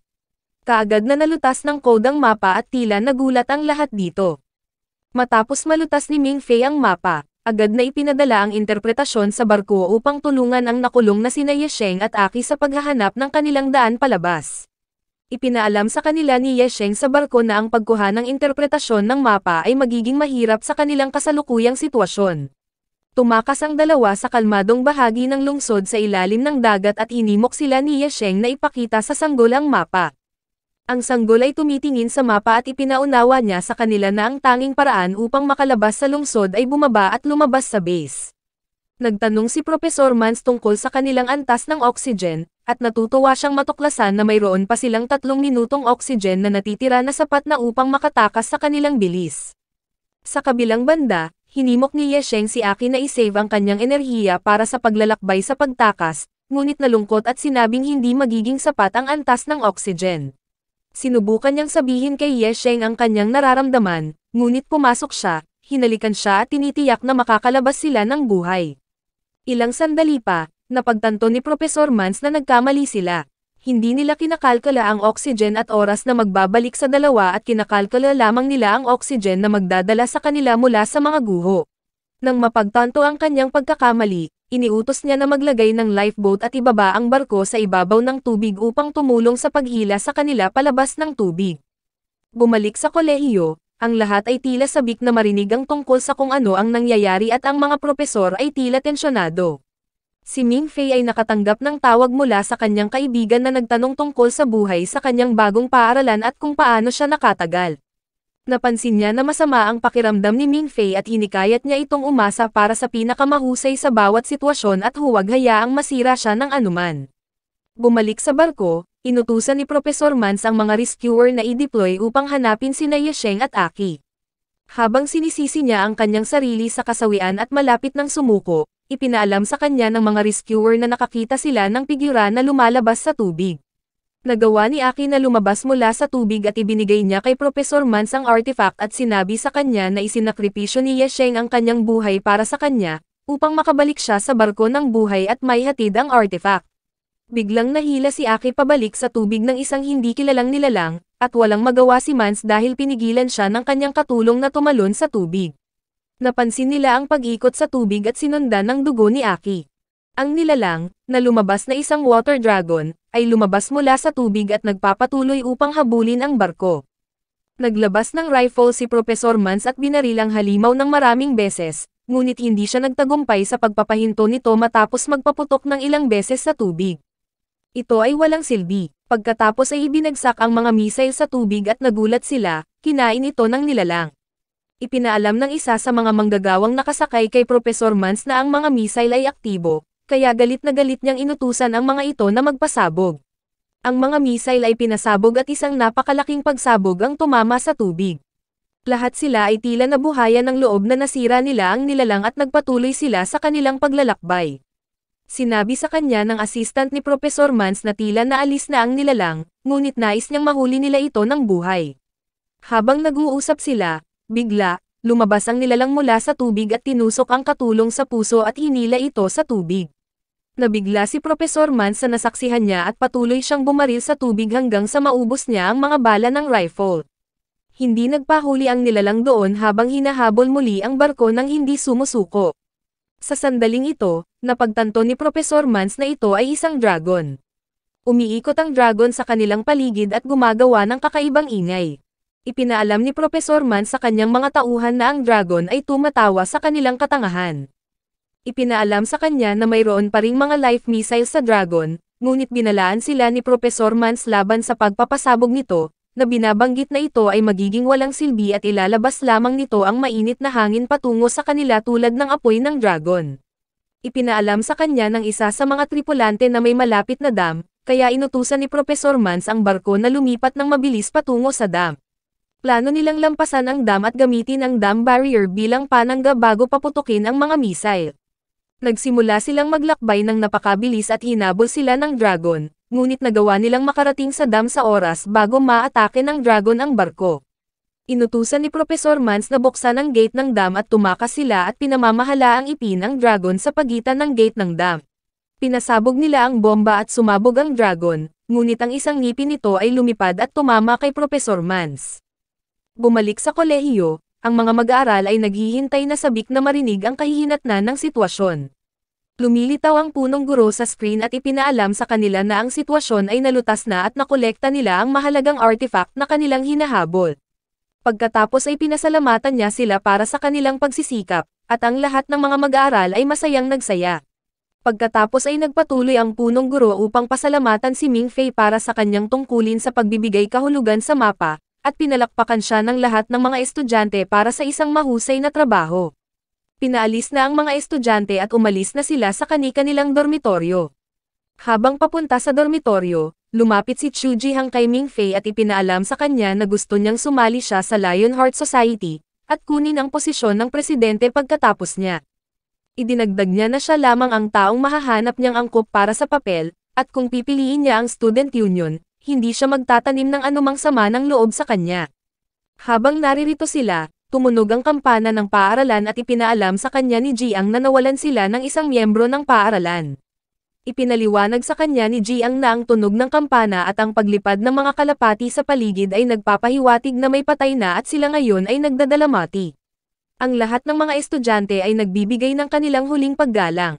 Lumapit ang punong guro kay Professor Mans sa kanyang huling sandali at ipinaalam sa kanya na manatili hanggang sa dumating ang mga doktor. Ngunit tumugon siya na ang mga doktor ay walang magagawa sa kanyang sitwasyon. Iniulat ni Professor Mans ang lahat ng kanyang natuklasan tungkol sa dragon at ang sinaunang lungsod sa punong guro. Hinihimok niya siya na huwag ipaalam sa mga estudyante ang tungkol sa kanyang pagkamatay, ngunit sabihin sa kanila na nagpunta siya sa isang bagong misyon. Ipinaalam sa kanya ng punong guro na ang nahanap nilang base ng dragon ay naipadala na sa kolehiyo at susubukan nilang alamin kung ano ang nasa loob. Inilabas ni Professor Mans ang kanyang huling hininga at hinihimok ang prinsipal na hanapin si Nono ng bagong mentor. Nakatanggap si Ming Fei ng email kung saan nalaman niyang naimbitahan siya sa dance party ni Caesar, kung saan gustong makipag-usap sa kanya ni Caesar. Tinanong niya si Finger kung sino si Caesar, kaya sinabi niya sa kanya na si Caesar ang tagapagmana ng isang napakayamang pamilya at iyon ang dahilan kung bakit malaki ang mga inaasahan sa kanya. Pakiramdam ni Ming Fei ay nag-aatubili na pumunta sa ball dahil wala siyang formal attire at dahil hindi siya marunong sumayaw. Ngunit hinimok siya ni Finger na pumunta at nagmumungkahi na umarkila siya ng suit mula sa drama club. Kinalaunan sa araw na iyon, dumating sina Finger at Ming Fei sa ball at hindi nila maiwasang mapansin na lahat ng naroroon ay may date maliban sa kanila. Dumating si Nono na mukhang maganda at ang mga talulot ng rosas ay ibinagsak sa sahig upang salubungin siya. Siya rin ay personal na tinatanggap ni Caesar. Sa dance hall, tinatanggap ni Caesar ang lahat at ibinalita sa kanila na inayos niya ang ball para parangalan si Nono sa okasyon ng kanyang kaarawan. At hinihimok din niya ang mga ito na batiin siya ng maligayang kaarawan. Nagsisimula ang kaganapan sa isang sayaw at pinilit ni Finger si Ming Fei na sumali sa sayaw. Ngunit habang mukhang nag-e-enjoy si Finger sa sayaw, nauwi ito sa isang sakuna para kay Ming Fei. Makikita si Nono na hinihimok si Caesar na magmadali kay Ming Fei para hindi siya sumali sa Lionheart Society. Tumugon siya kay Nono na akala ni Jihang ay susubukan niyang kumbansihin si Mingfei na sumali tulad ng ginawa niya, ngunit nagpa siya siyang gumamit ng ibang paraan. Itinigil niya ang sayaw at humarap sa lahat ng naroroon. Sinabi niya sa kanila na dapat silang maging pinakamahusay sa kanilang ginagawa at dapat silang maging handa na makipagdigma para sa kanya. Tinanong niya sila kung sino ang kanilang ipaglalaban, at lahat sila ay tumugon na ito ay si Caesar. Pagkatapos magbigay ng malakas na pananalita, pinalakpakan siya ng lahat at ginamit ni Caesar ang pagkakataon na anyayahan si Mingfei na sumali sa lipunan ng Student Union. Tila naguguluhan si Mingfei sa buong sitwasyon, ngunit binibigyan niya siya ng pagkakataong isipin ng alok kung tatanggapin niya o hindi bago siya bigyan ng sagot. Kasunod nito, hinimok ni Caesar si Mingfei na humiling ng isang kanta at pumunta sa dance floor. Ang babaeng blonde-haired mula sa 3E test ay nagpa siya na ihulog ang kanyang violin at nag-alok na sumayaw habang kasama si Mingfei. Humiling siya ng kanta at hinihimok si Mingfei na sundin ang kanyang mga hakbang sa sayaw. Nagsimula na ang sayaw at mukhang nasanay na si Mingfei sa sayaw. Habang sumasayaw, ipinakilala ng batang babae ang kanyang sarili kay Mingfei at sinabi na ang kanyang pangalan ay Zero. Pagkatapos ng magandang sayaw, pinalakpakan sila ng lahat at umalis ang babae, at nagpa siya si Mingfei na makalanghap ng sariwang hangin. Sa labas, napansin siya ni Nono at sinenyasan siyang lumapit. Binati siya ni Mingfei ng maligayang kaarawan at tinanong kung bakit hindi siya naroroon sa kanyang kaarawan. Tumugon siya na siya ay pagod at kailangan niyang mamasyal. Tinanong niya kung sasama si Mingfei sa kanya at ihahatid siya, kaya pumayag siya. Hiniling niya na ihatid siya ni Mingfei sa tuktok ng bundok para makapagpahinga siya. Nang maglaon, si Caesar at ang lahat ay nakatanggap ng alerto mula kay Norma, na ang paaralan ay sinasalakay ng isang potensyal na pagsalakay ng Dragon Roja. Ina-activate ni Norma ang sistema ng depensa ng paaralan, ngunit sinira ng mga nanghihimasok ang gate at pumasok sa paaralan. Iniulat ni Norma sa mga propesor na ang paaralan ay nilusob ng 13 kaalyado sa labas. Sinabi ni Propesor Manstein na hinahabol ng mga tagalabas ang Dragon Vase na dinala ng punong guro, na matatagpuan sa Alfheim Institute sa loob ng paaralan. Iniulat ni Norma na kulang sila sa mga tauhan, kaya kailangan nilang umasa sa kakayahan ng mga estudyante na ipagtanggol ang paaralan. Idinagdag ni Norma na inutusan niya sina Caesar at Jiang na i-mount ang mahahalagang lokasyon sa paaralan. Makikita ang mga estudyante na kumukuha ng mga armas habang inutusan sila ni Norma na gumamit ng mga bala ng Frigga. Si Caesar at ang kanyang grupo ay nag-armas sa kanilang sarili bilang paghahanda upang harapin ang mga nanghihimasok. Sa daan patungo sa bundok, muling pumasok si Mingfei sa kawalan ng ulirat, at sa pagkakataong ito ay natatakot siya dahil ang pagiging nasa kawalan ng ulirat ay nangangahulugan na siya ay natutulog sa totoong mundo at maaari siyang magmaneho palabas ng bundok, ngunit ipinakita sa kanya ni Lu Mingze ang daan. Habang nagmamaneho siya, tinukso siya ni Lu Mingze tungkol sa pagtatapat ng kanyang pag-ibig kay Nono, na sinasabing may pagkakataon ito sa kanya at kaya naman niyaya niya itong sumama sa kanya sa bundok. Sumagot si Mingfei na si Nono ay kasama na ni Caesar at siya ang kanyang senior. Sinabi ni Mingze na hindi mahalaga at ipinahayag niya na si Nono ay hindi nagmamahal sa sinuman. Sinabi rin niya sa kanya na tutulungan niya siya sa pamamagitan ng pagbibigay sa kanya ng cheat code na tinatawag na Show Me the Flowers. Nakarating sila sa bundok at bumaba ang dalawa sa kotse. Pagbalik sa paaralan, ang isa sa mga mananakop ay nagulat sa kanilang amo na 6 sa kanila ang naiwan at ang iba ay nahuli na. Hinihimok sila ng employer na hanapin ang kanilang daan patungo sa Alfheim Institute para kunin ang Dragon Vase. Iniulat ni Norma sa mga propesor na ang ilan sa mga nanghihimasok ay nahuli at ang iba ay nasa isang lugar pa sa paaralan. Hinikayat si Propesor Manstein na gamitin ang kanyang kapangyarihan sa Snake Void upang mahanap ang iba pang mga nanghihimasok. Siya ay tumugon, na upang magamit ang kanyang mga kapangyarihan, ang hadlang na nagpoprotekta sa paaralan ay dapat na alisin. Ang ama ni Propesor Manstein ay nakatanggap ng tawag mula sa kanyang anak na humihimok sa kanya na alisin ang hadlang at pumayag siyang gawin ito bilang isang maagang regalo sa kaarawan para sa kanyang anak. Ipinaalam ni Propesor Manstein sa kanyang mga katrabaho na pumayag ang kanyang ama na alisin ang hadlang.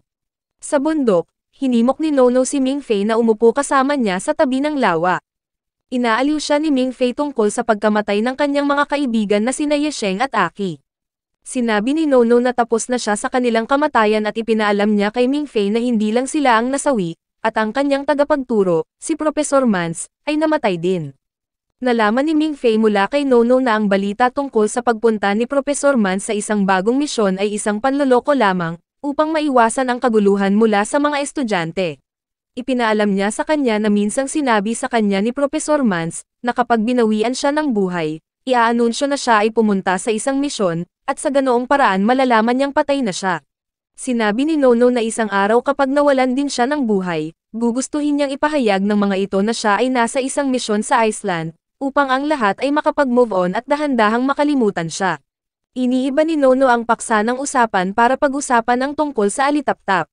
Sinabi niya sa kanya ang tungkol sa isang mitolohiya sa isang sinaunang aklat na nagsasabing kapag ang mga tao ay namatay, ang kanilang mga kaluluwa ay dinadala sa isang talon at sila ay sinamahan ng mga alitaptap na gumagabay sa kanila pauwi.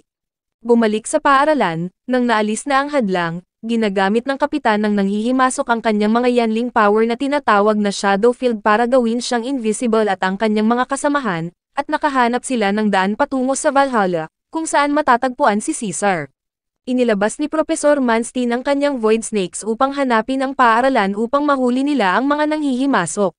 Sinabi ni Professor Guderian, na nasa mga mag-aaral na pigilan ang mga nanghihimasok dahil ang kanilang mga pangunahing tauhan ay wala sa paaralan. Nagtanong siya tungkol sa mga lugar sa paaralan na hindi pinapasukan, at sinabi ng ibang propesor na protektado sila ng 10.0 volt ng kuryente at hindi nila kailangang mag-alala tungkol sa mga ito. Samantala, ang isa sa mga nanghihimasok, na ang pangalan ay 13, ay pumasok sa paaralan sa pamamagitan ng ibang ruta at siya ay nag-iisa. Nakatanggap siya ng mga tagubilin mula sa kanyang amo na nagsasabi sa kanya na kunin ang base ng dragon, at binigyan siya nito ng mga direksyon upang pumunta sa wine cellar. Si 13 ay pumapasok sa cellar sa pamamagitan ng isang sim-Enea. Pumasok siya sa wine cellar at hindi maiwasang magtaka kung bakit inabandona ang cellar. Gumagamit siya ng master key card na ibinigay para sa kanya upang buksan ang pinto na natagpuan niya pabalik sa Valhalla. Inilabas ni Caesar ang kanyang galing sa yanling na tinatawag na Kami-Itachi. Ang kapangyarihan ay nagbibigay daan sa kanya upang mag-scan sa lahat ng dako at nahanap niya ang hindi nakikitang mga nanghihimasok na papasok sa simbahan. Tinawag niya si Jihang at ipinaalam na nasa paligid ang kanyang mga kalaban at tinanong kung gusto ni Jihang na tumaya para makita kung sino ang mauunang makatapos, ngunit hindi sumang-ayon si Jihang at ipinagkibit-balikat ito. Sa lokasyon ni Jihang, inutusan ni Norma ang lahat na lumikas sa library kung saan matatagpuan si Jihang. Hinimok ni Jihang ang kanyang katulong na lumikas sa gusali, ngunit tumanggi siya dahil ayaw niyang iwan si Jihang mag-isa. Masama ang loob niyang umalis nang marinig niya sa radyo na dapat iwanang mag-isa si Jihang pagkatapos sabihin sa kanya ni Jihang ang dahilan kung bakit. Bumalik sa simbahan, napagtanto ng mga nanghihimasok na sila ay natuklasan ng tumunog ang telepono ng pinuno. Ipinakilala ng pinuno ang kanyang sarili bilang Sakato Komai, at ito ay lumabas na siya ay nakababatang kapatid na babae ni Aki. Nag-aalok si Caesar ng kanyang pakikiramay, ngunit ipinakita niya ang kanyang sama ng loob sa kanyang kapatid na babae para sa kanyang desisyon na sumali sa paaralan at sinabi na hindi sila ganoon kalapit. Pagkatapos ay nagpatugtog si Sakatoko ng isang kanta sa kanyang telepono at sinabing magsisimula na sila sa kanilang laban kapag huminto ang musika. Huminto ang musika bago matapos, ngunit mabilis itong inisip ni Caesar at pinaalis ang mga nanghihimasok, na iniwan ang kanilang pinuno. Ipinaalam niya kay Caesar na ang kanyang trabaho ay gambalain siya upang ang Deadpan Girl ay makasama ni Jihang sa library, at ito ay dahil ang duo Armrest ang pinakamalakas sa paaralan at sila ang pangunahing banta sa kanilang grupo. Sa library, pumasok ang Deadpan Girl, na nakamaskara, at siya ang kakalabanin ni Jihang. Ang mga propesor na nanunood ng lahat ng ito mula sa isang malaking screen ay napansin na ang batang babae ay walang armas, at iniisip nila kung siya ay sapat na malakas upang labanan si Jihang nang walang armas.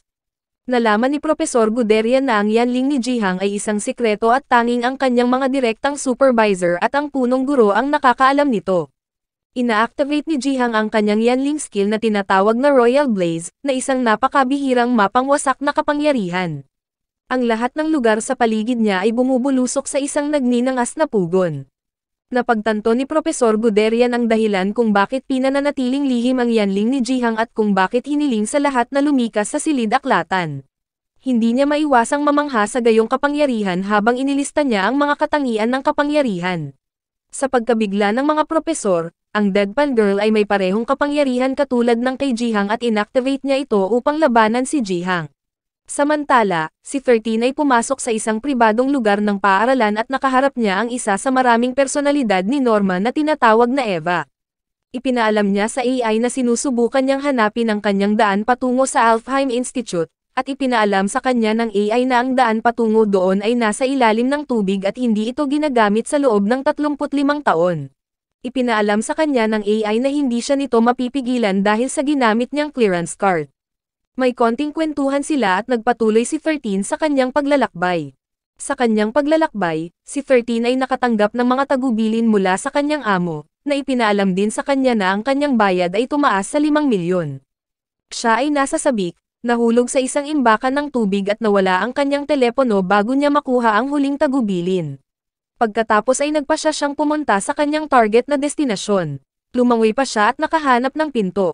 Bago buksan ang pinto, nakaramdam siya ng kakaiba. Ngunit may narinig siyang boses sa kanyang isipan na tinatawag siyang kapatid at nagkamali siya sa pagbukas ng pinto. Bumalik sa bundok, humihingi ng paumanhin si Nono sa ngalan ni Caesar para sa pagpaparamdam sa kanya ng awkward, na sinasabing gusto lang niyang matupad niya ang mga inaasahan sa ranggo. Ipinahayag niya na nagpadala siya ng email ng imbitasyon at hindi ito si Caesar. Tinutokso siya nito tungkol sa babaeng nakasayaw niya at pagkatapos ay tinambangan siya sa pamamagitan ng paghiling sa kanya na sumali sa student union. Iniisip ni Ming Fei na ginamit siya ni Caesar para subukang kumbansihin siyang sumali sa student union. Ngunit para maiwasan ni Ming Fei na isipin na ginamit siya ni Caesar, sinabi niya sa kanya na gusto niyang sumali siya sa student union para maalagaan niya siya bilang junior brother.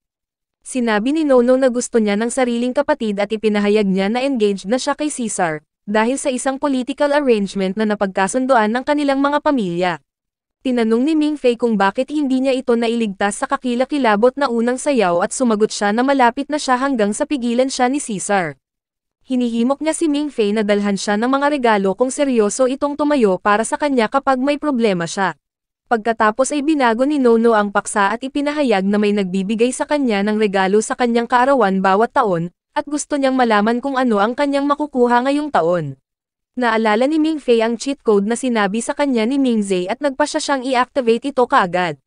Nagsimulang tumugtog ang stereo ng kotse at isang firework ang tumama sa kalangitan, na nagpapakita ng isang happy birthday Nono na text. Ito ang nagpapataas sa mood ni Nono at napaluha siya. Habang nakayuko siya, napagtanto ni Ming Fei na ang tinutukoy niya ay ang kanyang ina, na binibili siya ng regalo sa kanyang mga kaarawan. Tinanong ni Ming Fei kung ano ang nangyari sa kanya at ibinunyag niya na nawalan siya ng buhay. Nangako si Ming Fei na siya ang kanyang nakababatang kapatid, at si Nono, na nasa sabik, ay nag-aalok na laging alagaan siya.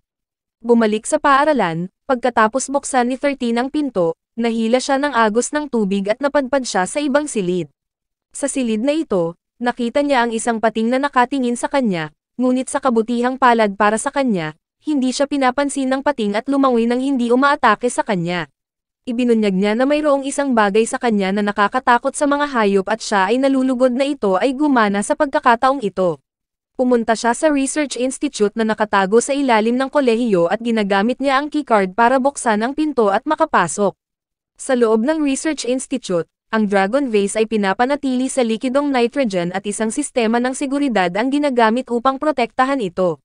Tinutugunan ng punong guro ang mga mananaliksik at inihayag niya na sa unang pagkakataon, mayroon na silang pagkakataon. Pagkakataon na pag-aralan ang Dragon King Norton. Ang mga mananaliksik ay humarang sa kanya at sinabing gusto nilang katayin kaagad ang Dragon Base. Nagbabala ang punong guro laban dito, na sinasabing hindi nila alam kung gaano kadelikado ang maaaring natutulog sa loob at ang tanging alam lang nila ay ang panahon na na-forged ang base ng dragon. Ipinaliwanag niya ang pamamaraan na kanilang ginamit upang maiwasang magising ang dragon embryo. Ang isa sa mga mananaliksik ay nagtanong kung bakit may bitak sa florera, at inihayag niya na si Professor Mans ay nagbuhos ng mercury sa ibabaw nito, na naging sanhi ng pagkasira nito. Matapos ang maingat na pagmamasid at isang MRI scan mula kay Norma, natuklasan nila na ang florera ay naglalaman ng 2 cavity ng dragon embryo at isa sa mga ito ay nawawala. Iminumungkahi ng nangungunang mananaliksik na katayin nila kaagad ang florera, ngunit ang punong guro ay lumapit sa kanya na may dalang kutsilyo, inutusan siyang ilikas ang kanyang mga tao, at binalaan siya laban sa pakikialam sa florera, na sinasabing kung magising ang Dragon King, aalisin niya ang lahat ng nasa lugar. Lahat sila ay umalis sa lugar at ginagamit ni 13 ang pagkakataong makalusot sa silid ng walang anumang problema. Siya ay nagpapatuloy upang nakawin ang Dragon Vase, ngunit nang mahawakan niya ito, nakita niya ang isang pangitain ng isang babae na tinatawag siyang kapatid. Hindi niya ito pinapansin sa una, ngunit nang kinuha niya ang mga larawan ng Florera, muli niyang nakuha ang paningin. Dahil dito, paranoid siya at tinalikuran niya ang kanyang misyon at tumakbo palabas ng silid. May nahulog na bote mula sa kanyang bulsa nang tumalon siya palayo sa vase. Ang kanyang huling tagubilin ay ibuhos ang solusyon sa loob ng bote sa Dragon Vase, pagkatapos ay kunin ang nilalaman at dalhin sa employer. Ngunit umalis siya nang hindi ito ginagawa dahil hindi niya nakuha ang tagubilin nang mawala ang kanyang telepono sa tubig. Ilang sandali pa, isang hindi kilalang lalaki ang pumasok sa silid, kinuha ang bote at pumunta sa Dragon Vase. Ibinuhos niya ang laman ng bote sa Florera, saka hiniwa ang kamay at ibinuhos din ang dugo sa Florera. Kaagad, bumubuga ang enerhiya mula sa Florera at sinabi ng lalaki na ang kanyang dugo at ang dragon ay nasa mga kamay ni Nidhogg. Bumalik sa simbahan, sina Caesar at Sakatokumay ay nakipag-agawan at tinanggihan ni Caesar ang lahat ng kanyang pag-atake. Upang gawing kawili-wili ang mga bagay, iminumungkahi ni Caesar na atakehin siya ni May ng 3 beses, at kung siya ay matagumpay sa pag-aalis sa kanya, siya ay ituturing na panalo sa tunggalian.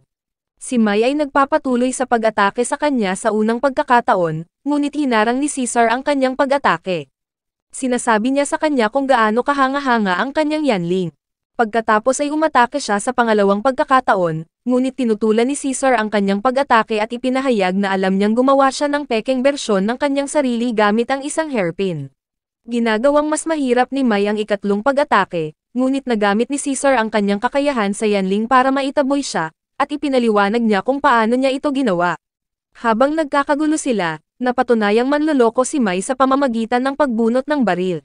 Noon lang, isang maliit na bata ang nagbibingan ng mga salita sa malayo at isang pagsabog ang tumama sa simbahan, kaya agad nilang itinigil ang kanilang laban upang maiwasan ang epekto. Sinabi sa kanya ni Caesar na natapos ang laban sa isang tabla, ngunit hindi siya sumasang-ayon. Tumingin sila sa paligid at napansin ang mga natunaw na yapak na nakalimbag sa sahig, at pagkatapos ng sila ay tumingin, napansin din nila na isang butas ang nasunog sa dingding at sinabi ni May na ang temperatura ay katumbas ng temperatura ng araw. Tila nagulat si Caesar, nagulat na ang kanyang kakayahan sa yanling ay hindi nakahuli ng isang simoy ng tao. At narinig daw niya ang tunog ng elevator at sa paghuhusga mula sa paggalaw, ang elevator ay nanggaling sa basement. Nagtataka si May kung anong klaseng halimaw sila. Napagpasyahan ni Caesar na ang dahilan kung bakit hindi nasulyapan ng kanyang kami-itachi na kapangyarihan ang tao, dahil ang tao ay walang tibok ng puso. Sa bundok, tila nalilito si Ming Fei tungkol sa kung paano umandar ang kotse sa sarili nito. Iminumungkahi ni Nono na huwag nilang pansinin iyon at bumalik sa kolehiyo.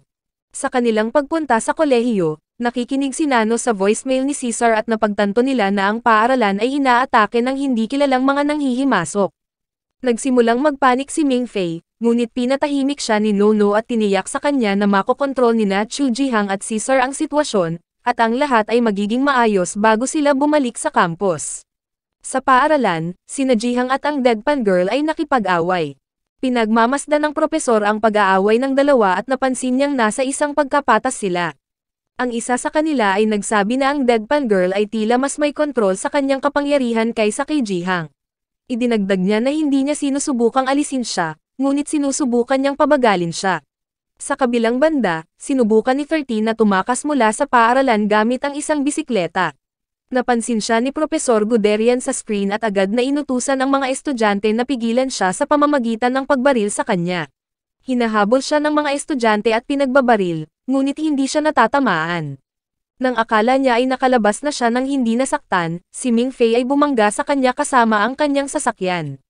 Mabilis na bumaba si Ming Fei at nagpatuloy sa paghingi ng tawad sa kanya. Ngunit naglabas ng kutsilyo si 13 at nagbanta na papatayin siya.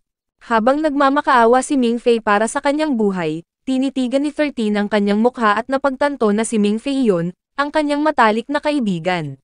Tinitigan din siyang mabuti ni Ming Fei at nakilala niya ang kanyang kaibigan na ang tunay na pangalan ay Old Tang. Nagpalitan sila ng kasiyahan at ipinaalam sa kanya ni Old Tang na hindi niya alam na ito ang Castle College. Sinabi niya sa kanya ang tungkol sa eksena, Pagkatapos ay mabilis na nagbago sa isang peking sitwasyon ng hostage upang maiwasan ang pag-atake ng mga estudyante at hayaang makatakas si Old Tang.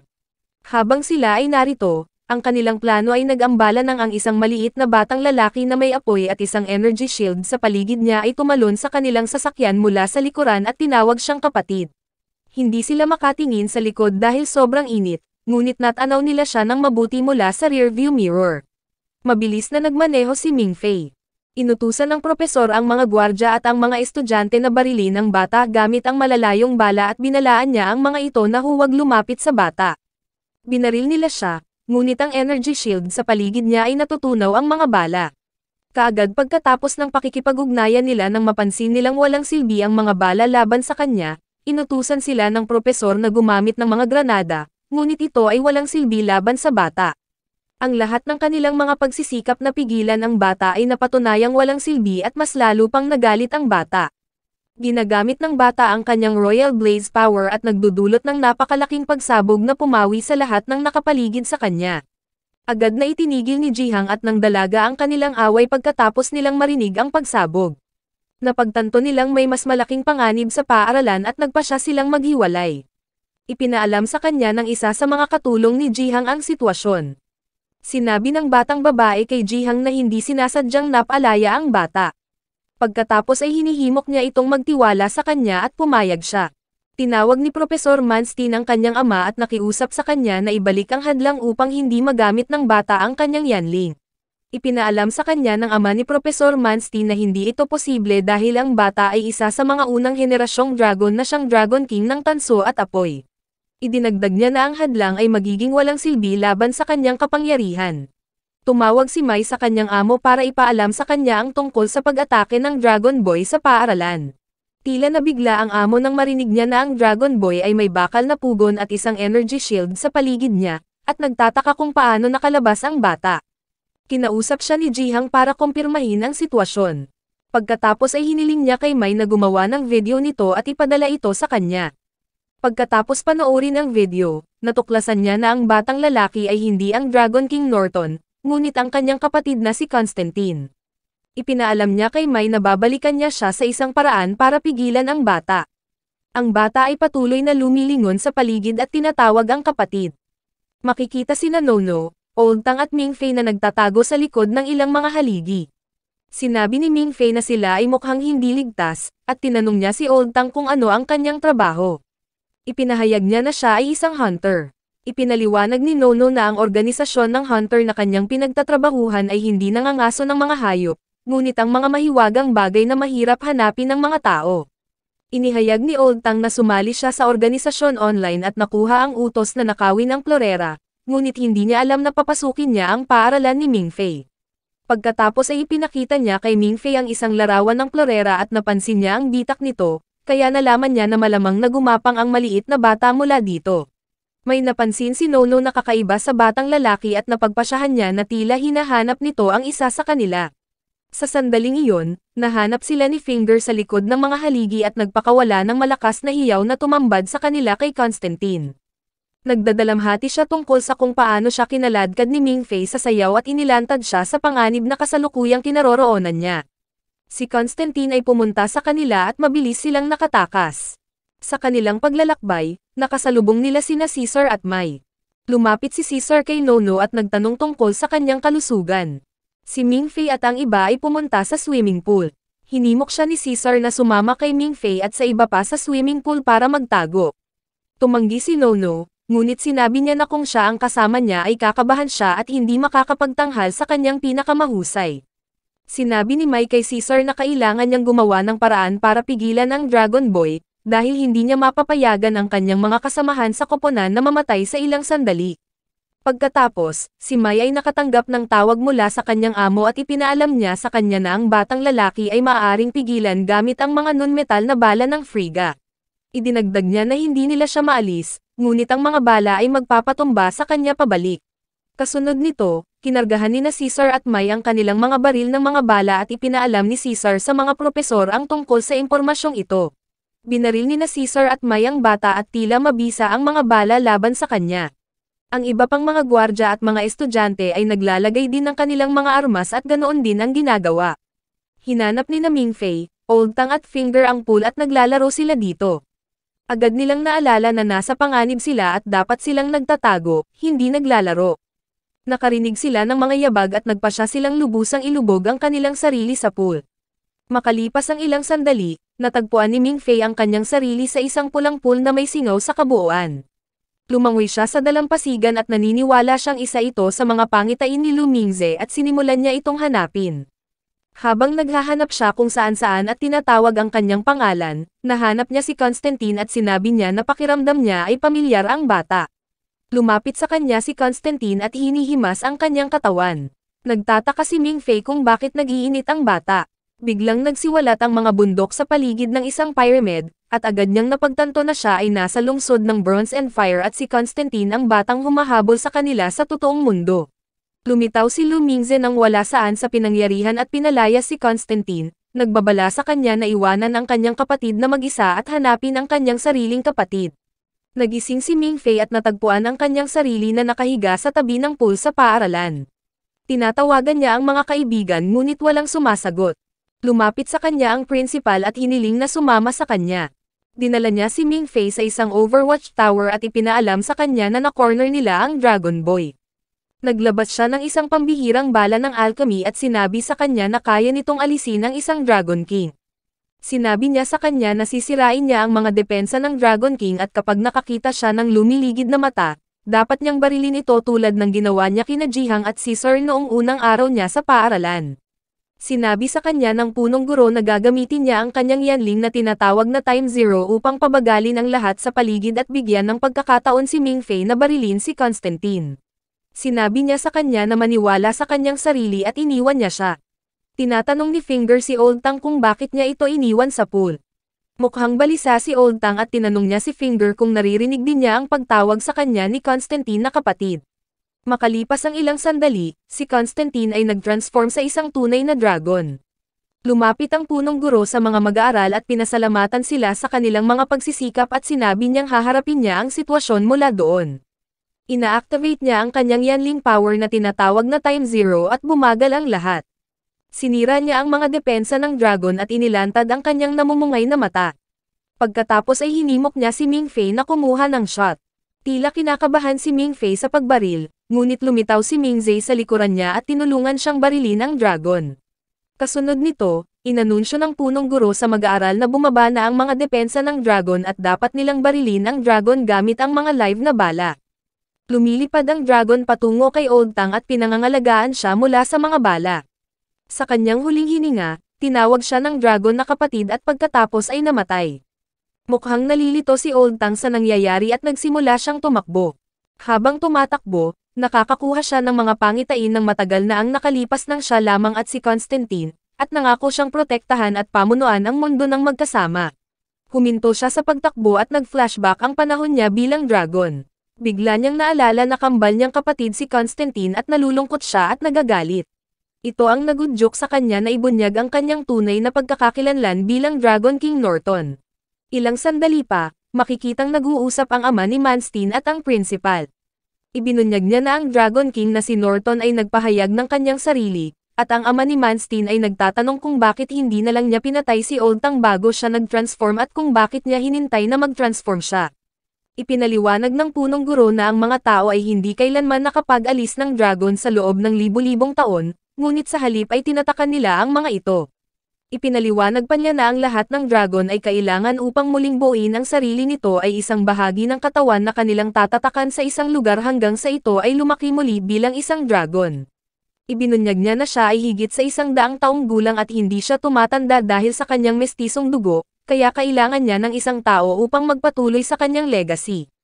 Plano niyang puksain ang mga dragon minsan at para sa lahat, at iyon ang dahilan kung bakit kailangan niya ang Dragon King na si Norton na mabulag ng galit. Sinabi ng ama ni Manstein na ang mga epekto ay maaaring magdulot ng maraming tao na mawawalan ng buhay. Ang punong guro ay medyo kumpiyansa na ang galit ni Norton ang magiging libingan niya at plano niyang wakasan ang 4 na Dragon Kings kasama si Nidhogg. Kinabukasan, makikita sina Mingfei at Finger na nag-uusap tungkol sa mga pangyayari noong nakaraang araw. Ipinaalam niya sa kanya na ang mga executive ay bumalik na sa paaralan at ang sistema ng seguridad ay ina-upgrade. Pagkatapos ay sinabi niya sa kanya ang tungkol sa kung paano nabuo ang lihim na partido ilang taon na ang nakalilipas. Tinanong ni Finger kung anong society ang kanyang sasalihan, at ibinunyag ni Mingfei na sasali siya sa student union dahil sa kanyang senior sister sa paaralan na si Nono. Inihayag din ni Finger na miyembro siya ng student union. Nakarinig sila ng katok sa kanilang pinto at nagmamadaling buksan ni Mingfei ang pinto. May nakita siyang masungit na matandang lalaki sa pintuan na naghahatid ng kanyang student union card sa kanya. Ibinunyag niya na ginawa na nila ang ID card dahil sigurado si Nono na pipiliin niya ang student union. Ipinaalam niya sa kanya na tumawag si Caesar para sa isang pulong na magaganap sa isang oras. Ang punong guro ay nagpapasalamat kay Caesar para sa kanilang pagsisikap na pigilan ang Dragon King. Pagkatapos ay ibinunyag niya kay Caesar na gusto niyang ipadala siya at ang student union sa isang ekspedisyon sa Bronze City, at inaasahang isasama niya si Mingfei, dahil malaki ang maitutulong niya. Nagpasalamat si Caesar sa kanya at tinanggap ang misyon. Matapos tanggapin ang sa panahon ng misyon, inimbitahan ni Caesar si Mingfei sa kanyang opisina at ipinaalam niya sa kanya ang tungkol sa ekspedisyon na kanilang gagawin. Tila natakot si Mingfei at tinanggihan ang misyon dahil alam niyang maliit ang tsansa na mabuhay, kaya nagdahilan siya. Sinabi sa kanya ni Caesar na ang mga executive ay kapos sa mga tauhan, at si Mingfei ay gumawa ng mabilis na matematika upang kontrahin ang kanyang argumento. Ipinahayag ni Caesar na isang karangalan ang mapili upang pumunta sa misyon bilang isang freshman. Idinagdag niya na siya at si Zero lamang ang napili mula sa klase ng freshman upang kumatawan, at tinanggap na ni Zero ang misyon. Mukhang nagalit si Caesar na hindi niya tinutupad ang kanyang mga inaasahan sa rank S, at ipinaalam niya sa kanya na ibigay ang kanyang ID union kung hindi siya tatanggapin na pumunta sa misyon. Pumasok si Nono at kinumbinsi siya na aalagaan niya ito tulad ng gagawin ng isang ate.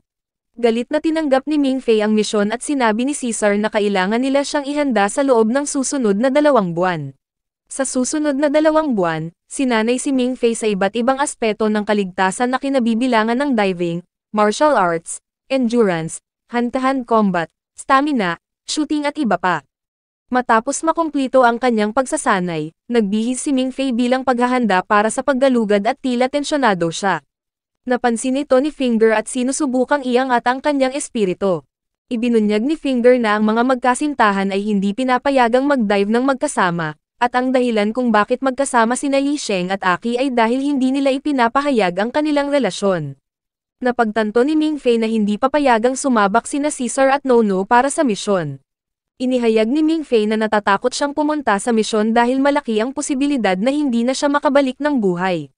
Ibinigay niya kay Finger ang kanyang credit card para bilhin ang anumang gusto niya kung sakaling hindi siya bumalik.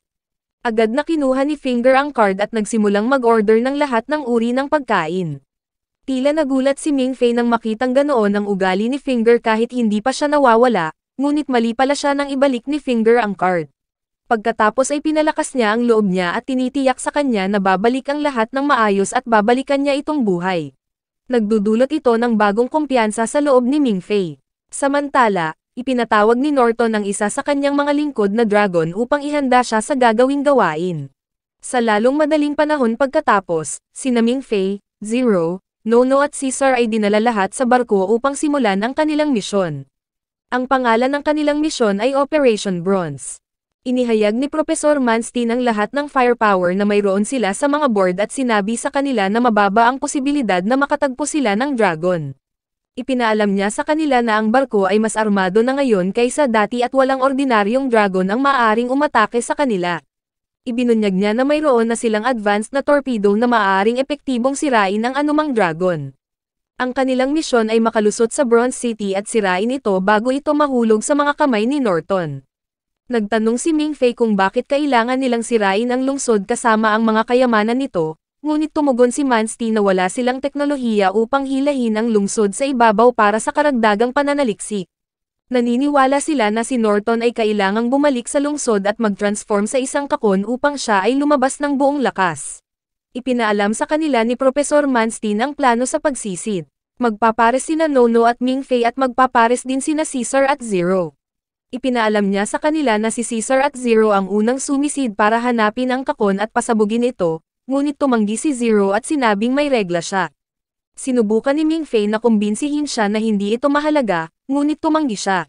Sa kawalang kasiyahan ni Mingfei, napasa kanya at kay Nono ang tungkulin at nagpatuloy sila sa pag-aayos.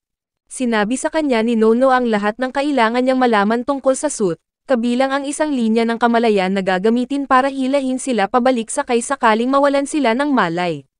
Tinanong ni Mingfei kung makakatagpo sila ng anumang mga dragon, ngunit tiniyak ni Manstein sa kanya na ang mga dragon ay natutulog at nasa kanilang dormant period.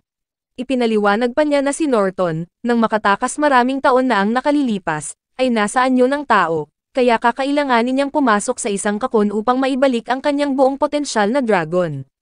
Malabong makaharap siya dahil nag-hibernate siya. Ilang sandali pa, sumisid ang dalawa sa tubig at sila ay sinusubaybayan mula sa barko. Pagdating sa gate, kailangang ituro ni Mingfei na ibuhos ang purong dugo sa loob ng lalagyan sa labi ng gate. Ginawa niya ito at kinagat siya ng gate, ngunit bibitaw ito kapag natikman nito ang maraming dugo ng dragon dito. Nagsimula siyang sumigaw at sumugod si Nono para tulungan siya. Siya ay nagsimulang umiyak, ngunit sinabi sa kanya ni Nono na siya ay nagkaroon lamang ng isang maliit na kagat. Hinihimok niya itong tingnan ang kamay nito at napagtanto niyang maliit lang itong sugat. Pinayuhan siya ni Nono na balutin ito ng maliit na piraso ng damit para gumaling ito. Ginagawa niya ang ipinapayo nito, ngunit malaking piraso ng damit. Bumukas ang gate at lumabas ang tubig. Hinatak sila ng current papasok. Nahimatay si Nono, ngunit nagising na nasa lungsod kasama si Mingfei.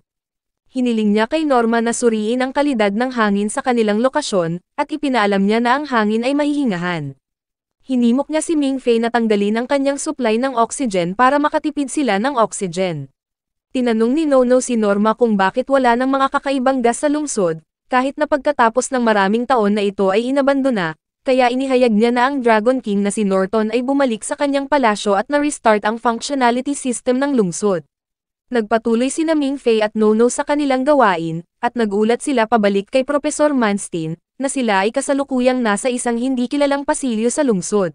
Iniulat ni Norma na mahihingahan na ngayon ang hangin dahil bumalik na sa lungsod ang Dragon King Norton. At muling na-configure ang functionality system ng lungsod.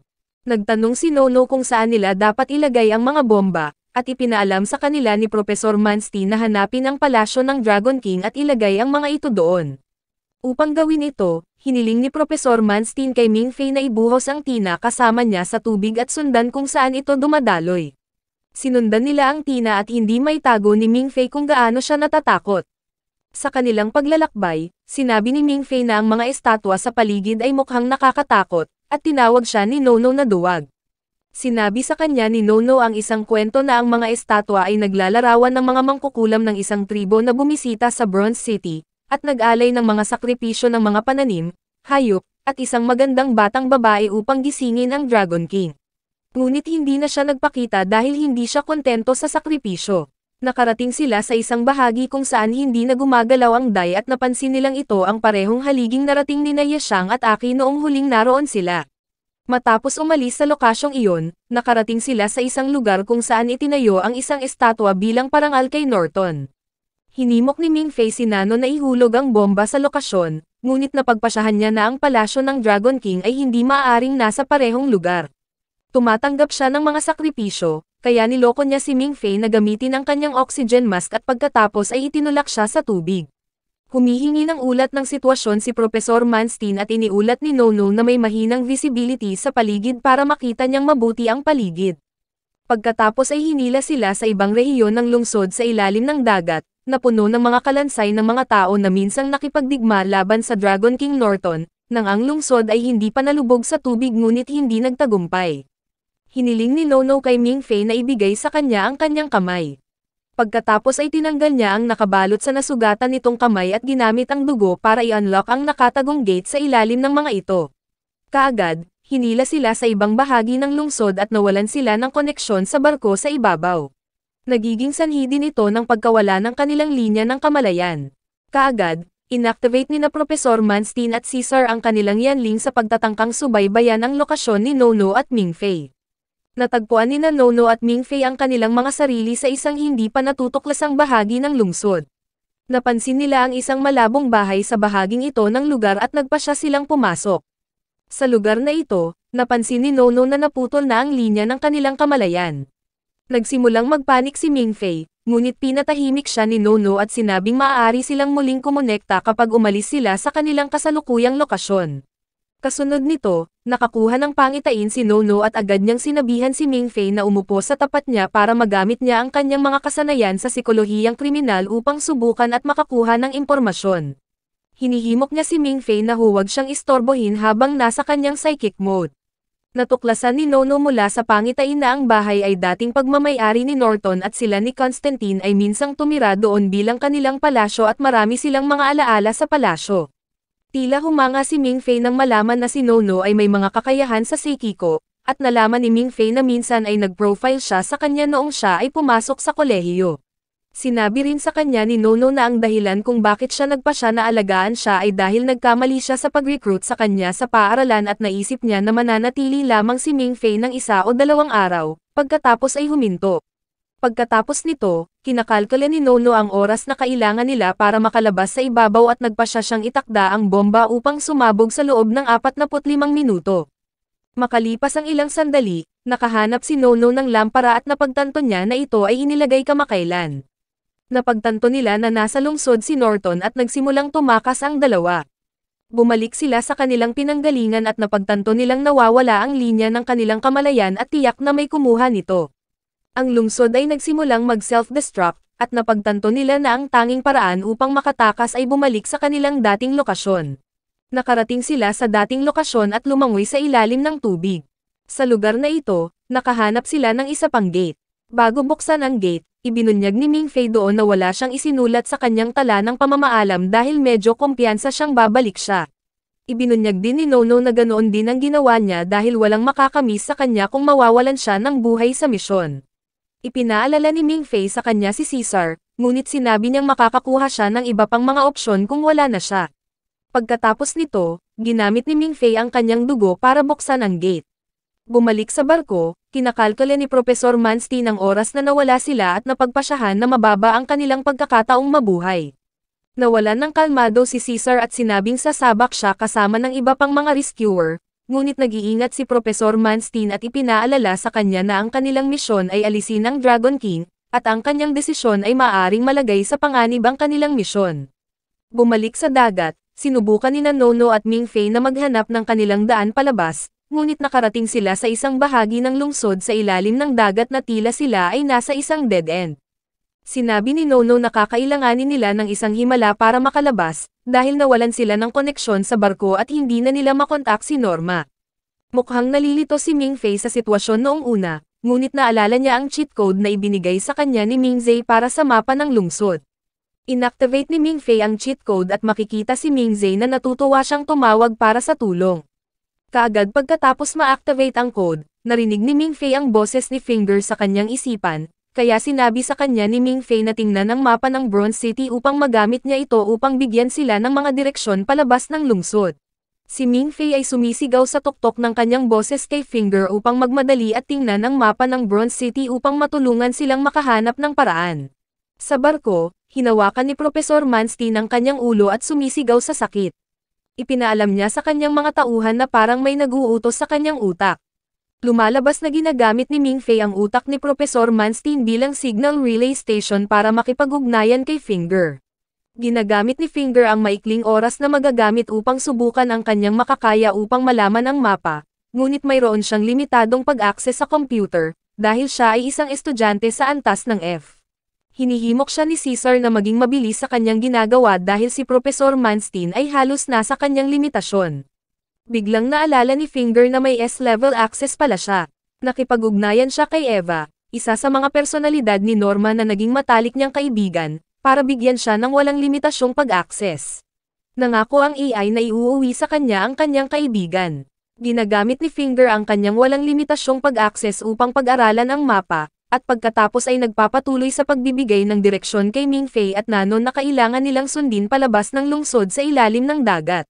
Sa barko, ipinaalam ni Zero kay Caesar na ang temperatura ng tubig ay tumaas sa humigit kumulang 50 degrees. Ipinapalagay ni Zero na ang Dragon King ang may pananagutan sa pag-init ng tubig para makapagsimula na siyang manghuli sa kanila. Ipinaalam sa kanya ni Zero na ang kapitan ng barko, ang utak ni Professor Mans, ay overloaded at siya ay nahulog sa isang estado ng pagkalimot.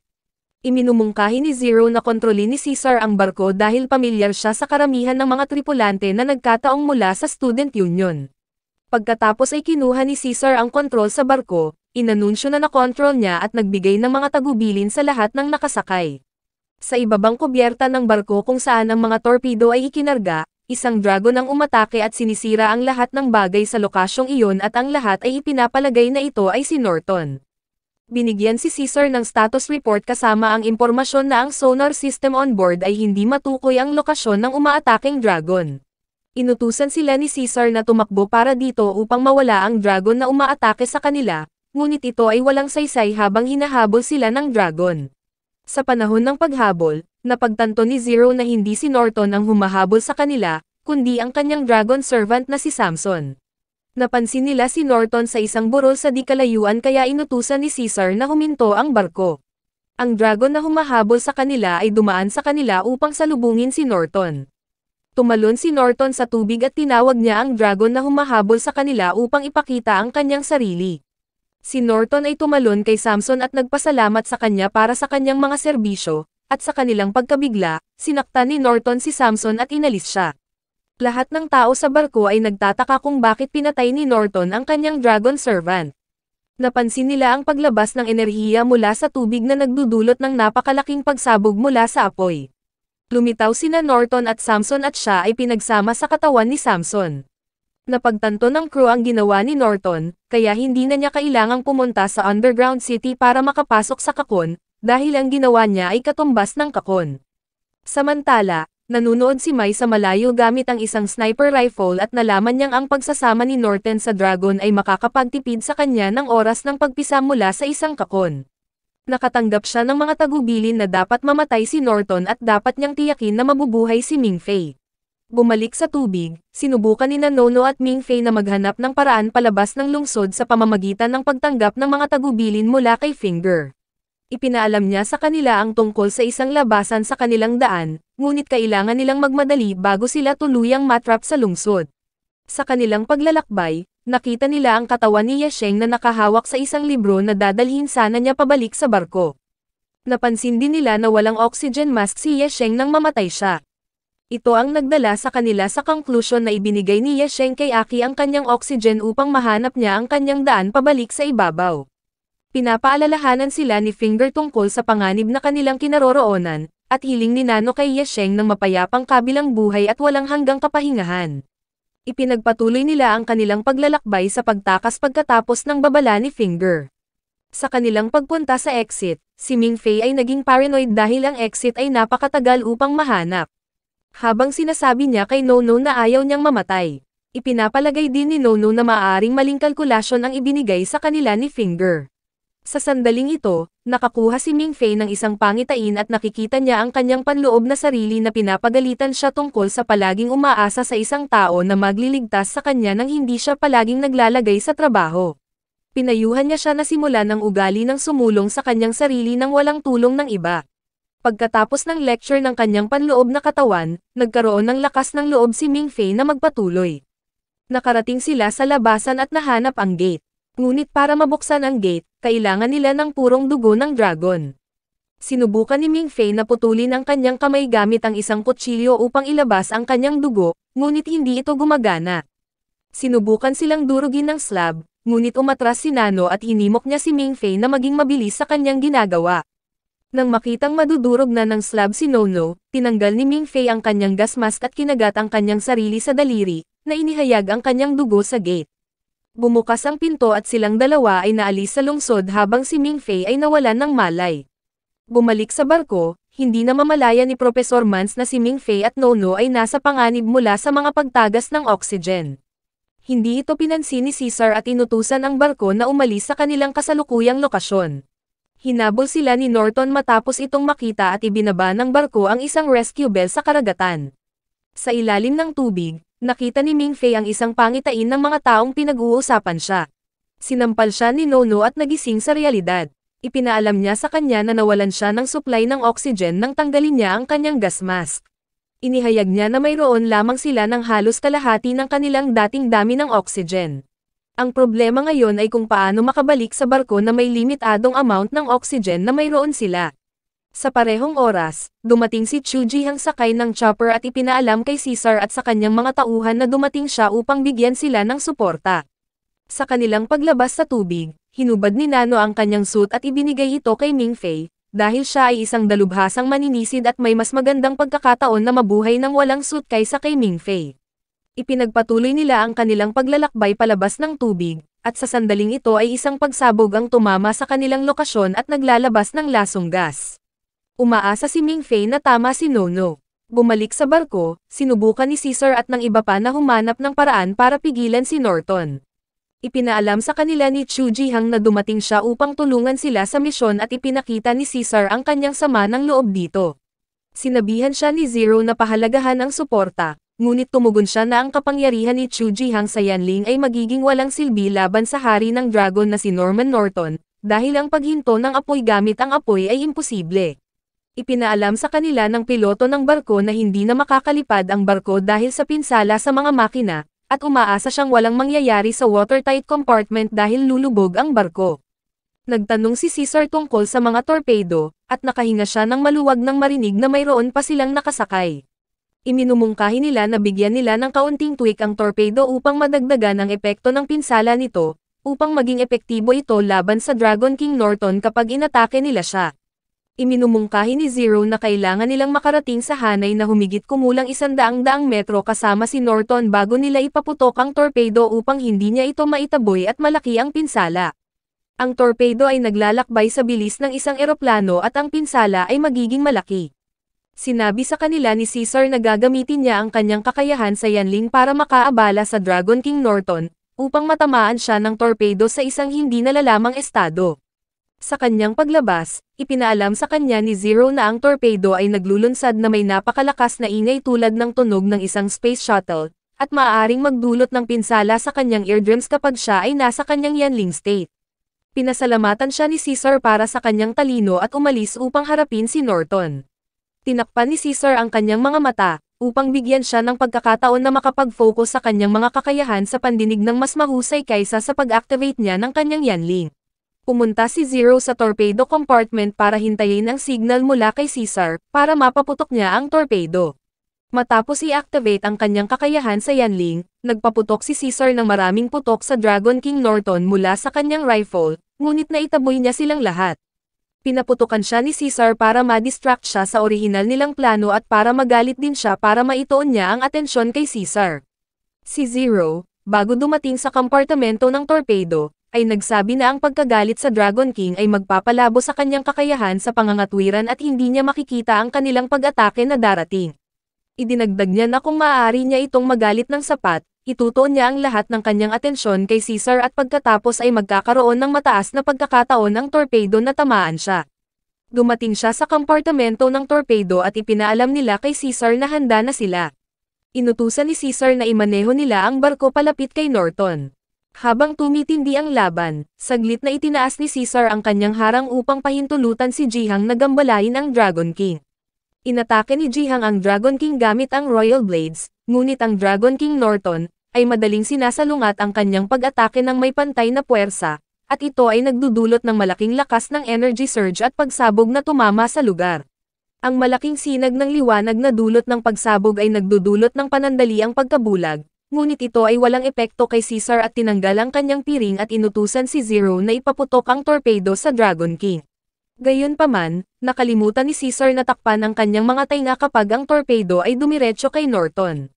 Ang Dragon King, si Norton, naganap na walang kamalay-malay sa paparating na panganib, ay direktang nataman sa dibdib at ang impact ay nagpapadala sa kanya ng pagbagsak sa tubig. Nang siya ay mawalan ng malay at lumubog, ipinaalam ni Jihang sa kanila na ang kanyang helicopter ay lubhang nasira at siya ay aalis sa lugar ng labanan. Lumapit si Zero kay Caesar at nagsimula silang makipag-usap sa sign language. Dahil sa pinsalang dulot ng tunog ng torpedo sa kanyang eardrums, nagsimulang dumugo ang mga tenga ni Caesar, ngunit sinabi ni Zero na maaari itong ayusin sa isang minor surgical operation. Sinabi sa kanya ni Caesar na dapat ay nakinig siya sa kanyang payo, ngunit sinabi niyang hindi magiging problema ang pakikinig dahil pareho silang nakakausap gamit ang sign language.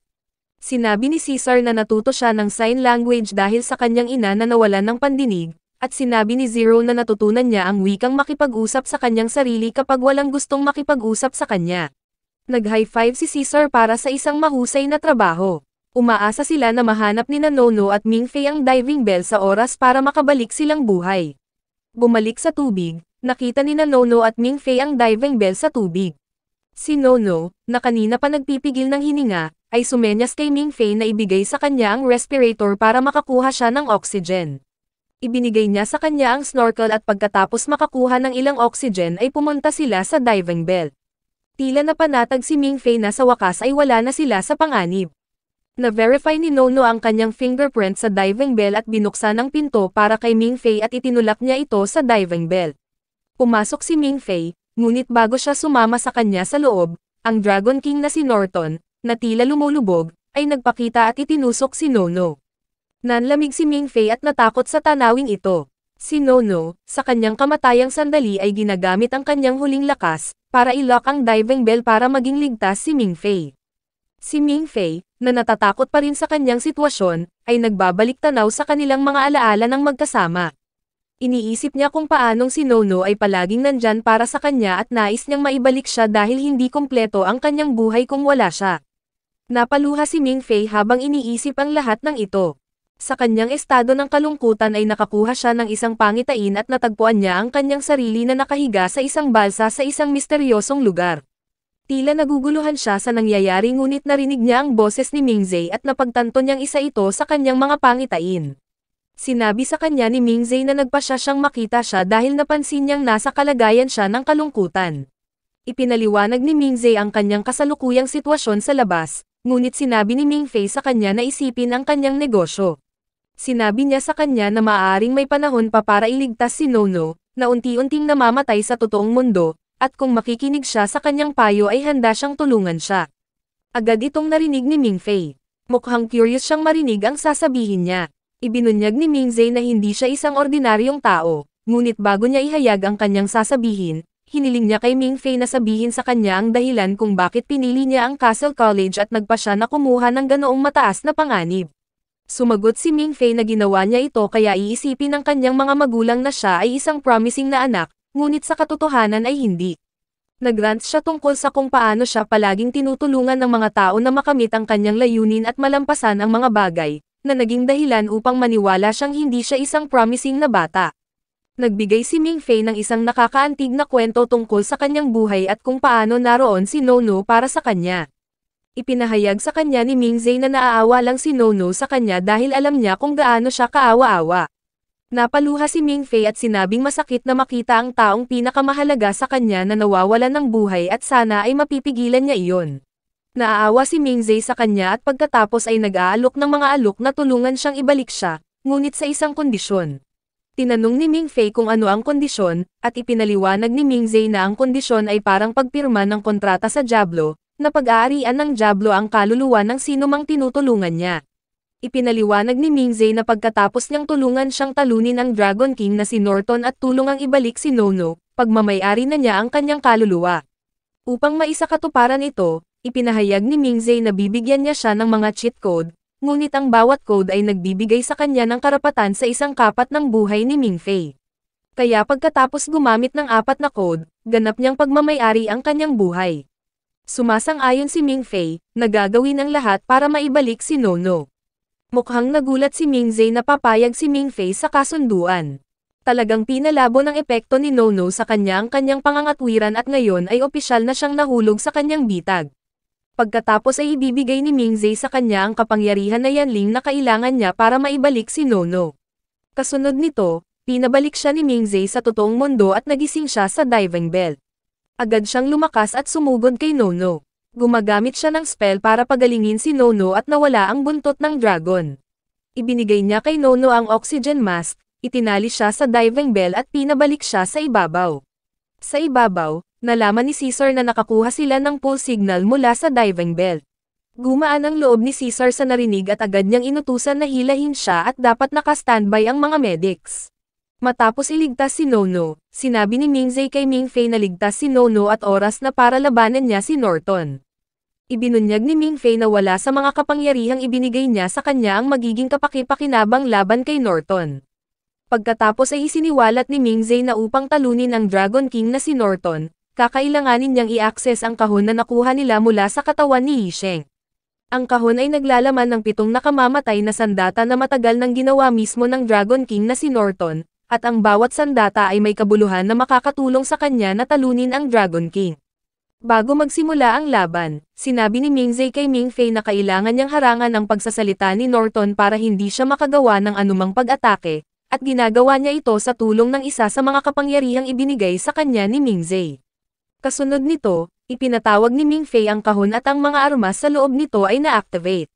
Mula sa kahon, pumili siya ng 2 sa mga armas na kulay lila at dilaw. Ipinaalam sa kanya ni Mingfei na pinili niya ang pinakamasamang 2 sa 7 nakamamatay na armas, ngunit kailangan niyang gawin ito.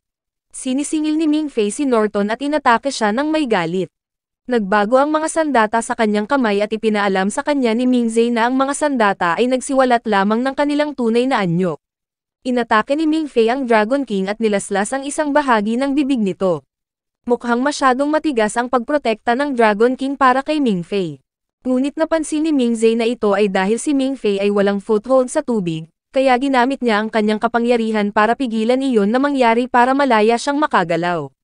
Nagpatuloy ang laban at hiniwa ni Mingfei ang Dragon King na si Norton sa galit. Habang nagpapatuloy ang labanan sa pagitan ng Dragon King Norton at Mingfei, nararamdaman ang impact sa barko at tila nagulat silang lahat, dahil akala nila ay patay na ang Dragon King. Napagtanto ni Norton na si Mingfei ay nakakakuha ng mas mahusay sa kanya, kaya nagpa siya siyang tumakbo sa pagtatago sa abyss upang muling mag-strategize. Malungkot si Mingfei at naalala ang mga taong malamang na mamimiss siya kapag namatay siya. Pagkatapos ay hinila siya ni Mingzay sa Vision World at binigyan siya ng isang masiglang usapan. Sinabi niya sa kanya na ang mga dragon ay hindi napapagod, kaya hindi siya dapat sumuko ngunit samantalahin ang pagkakataong pumatay.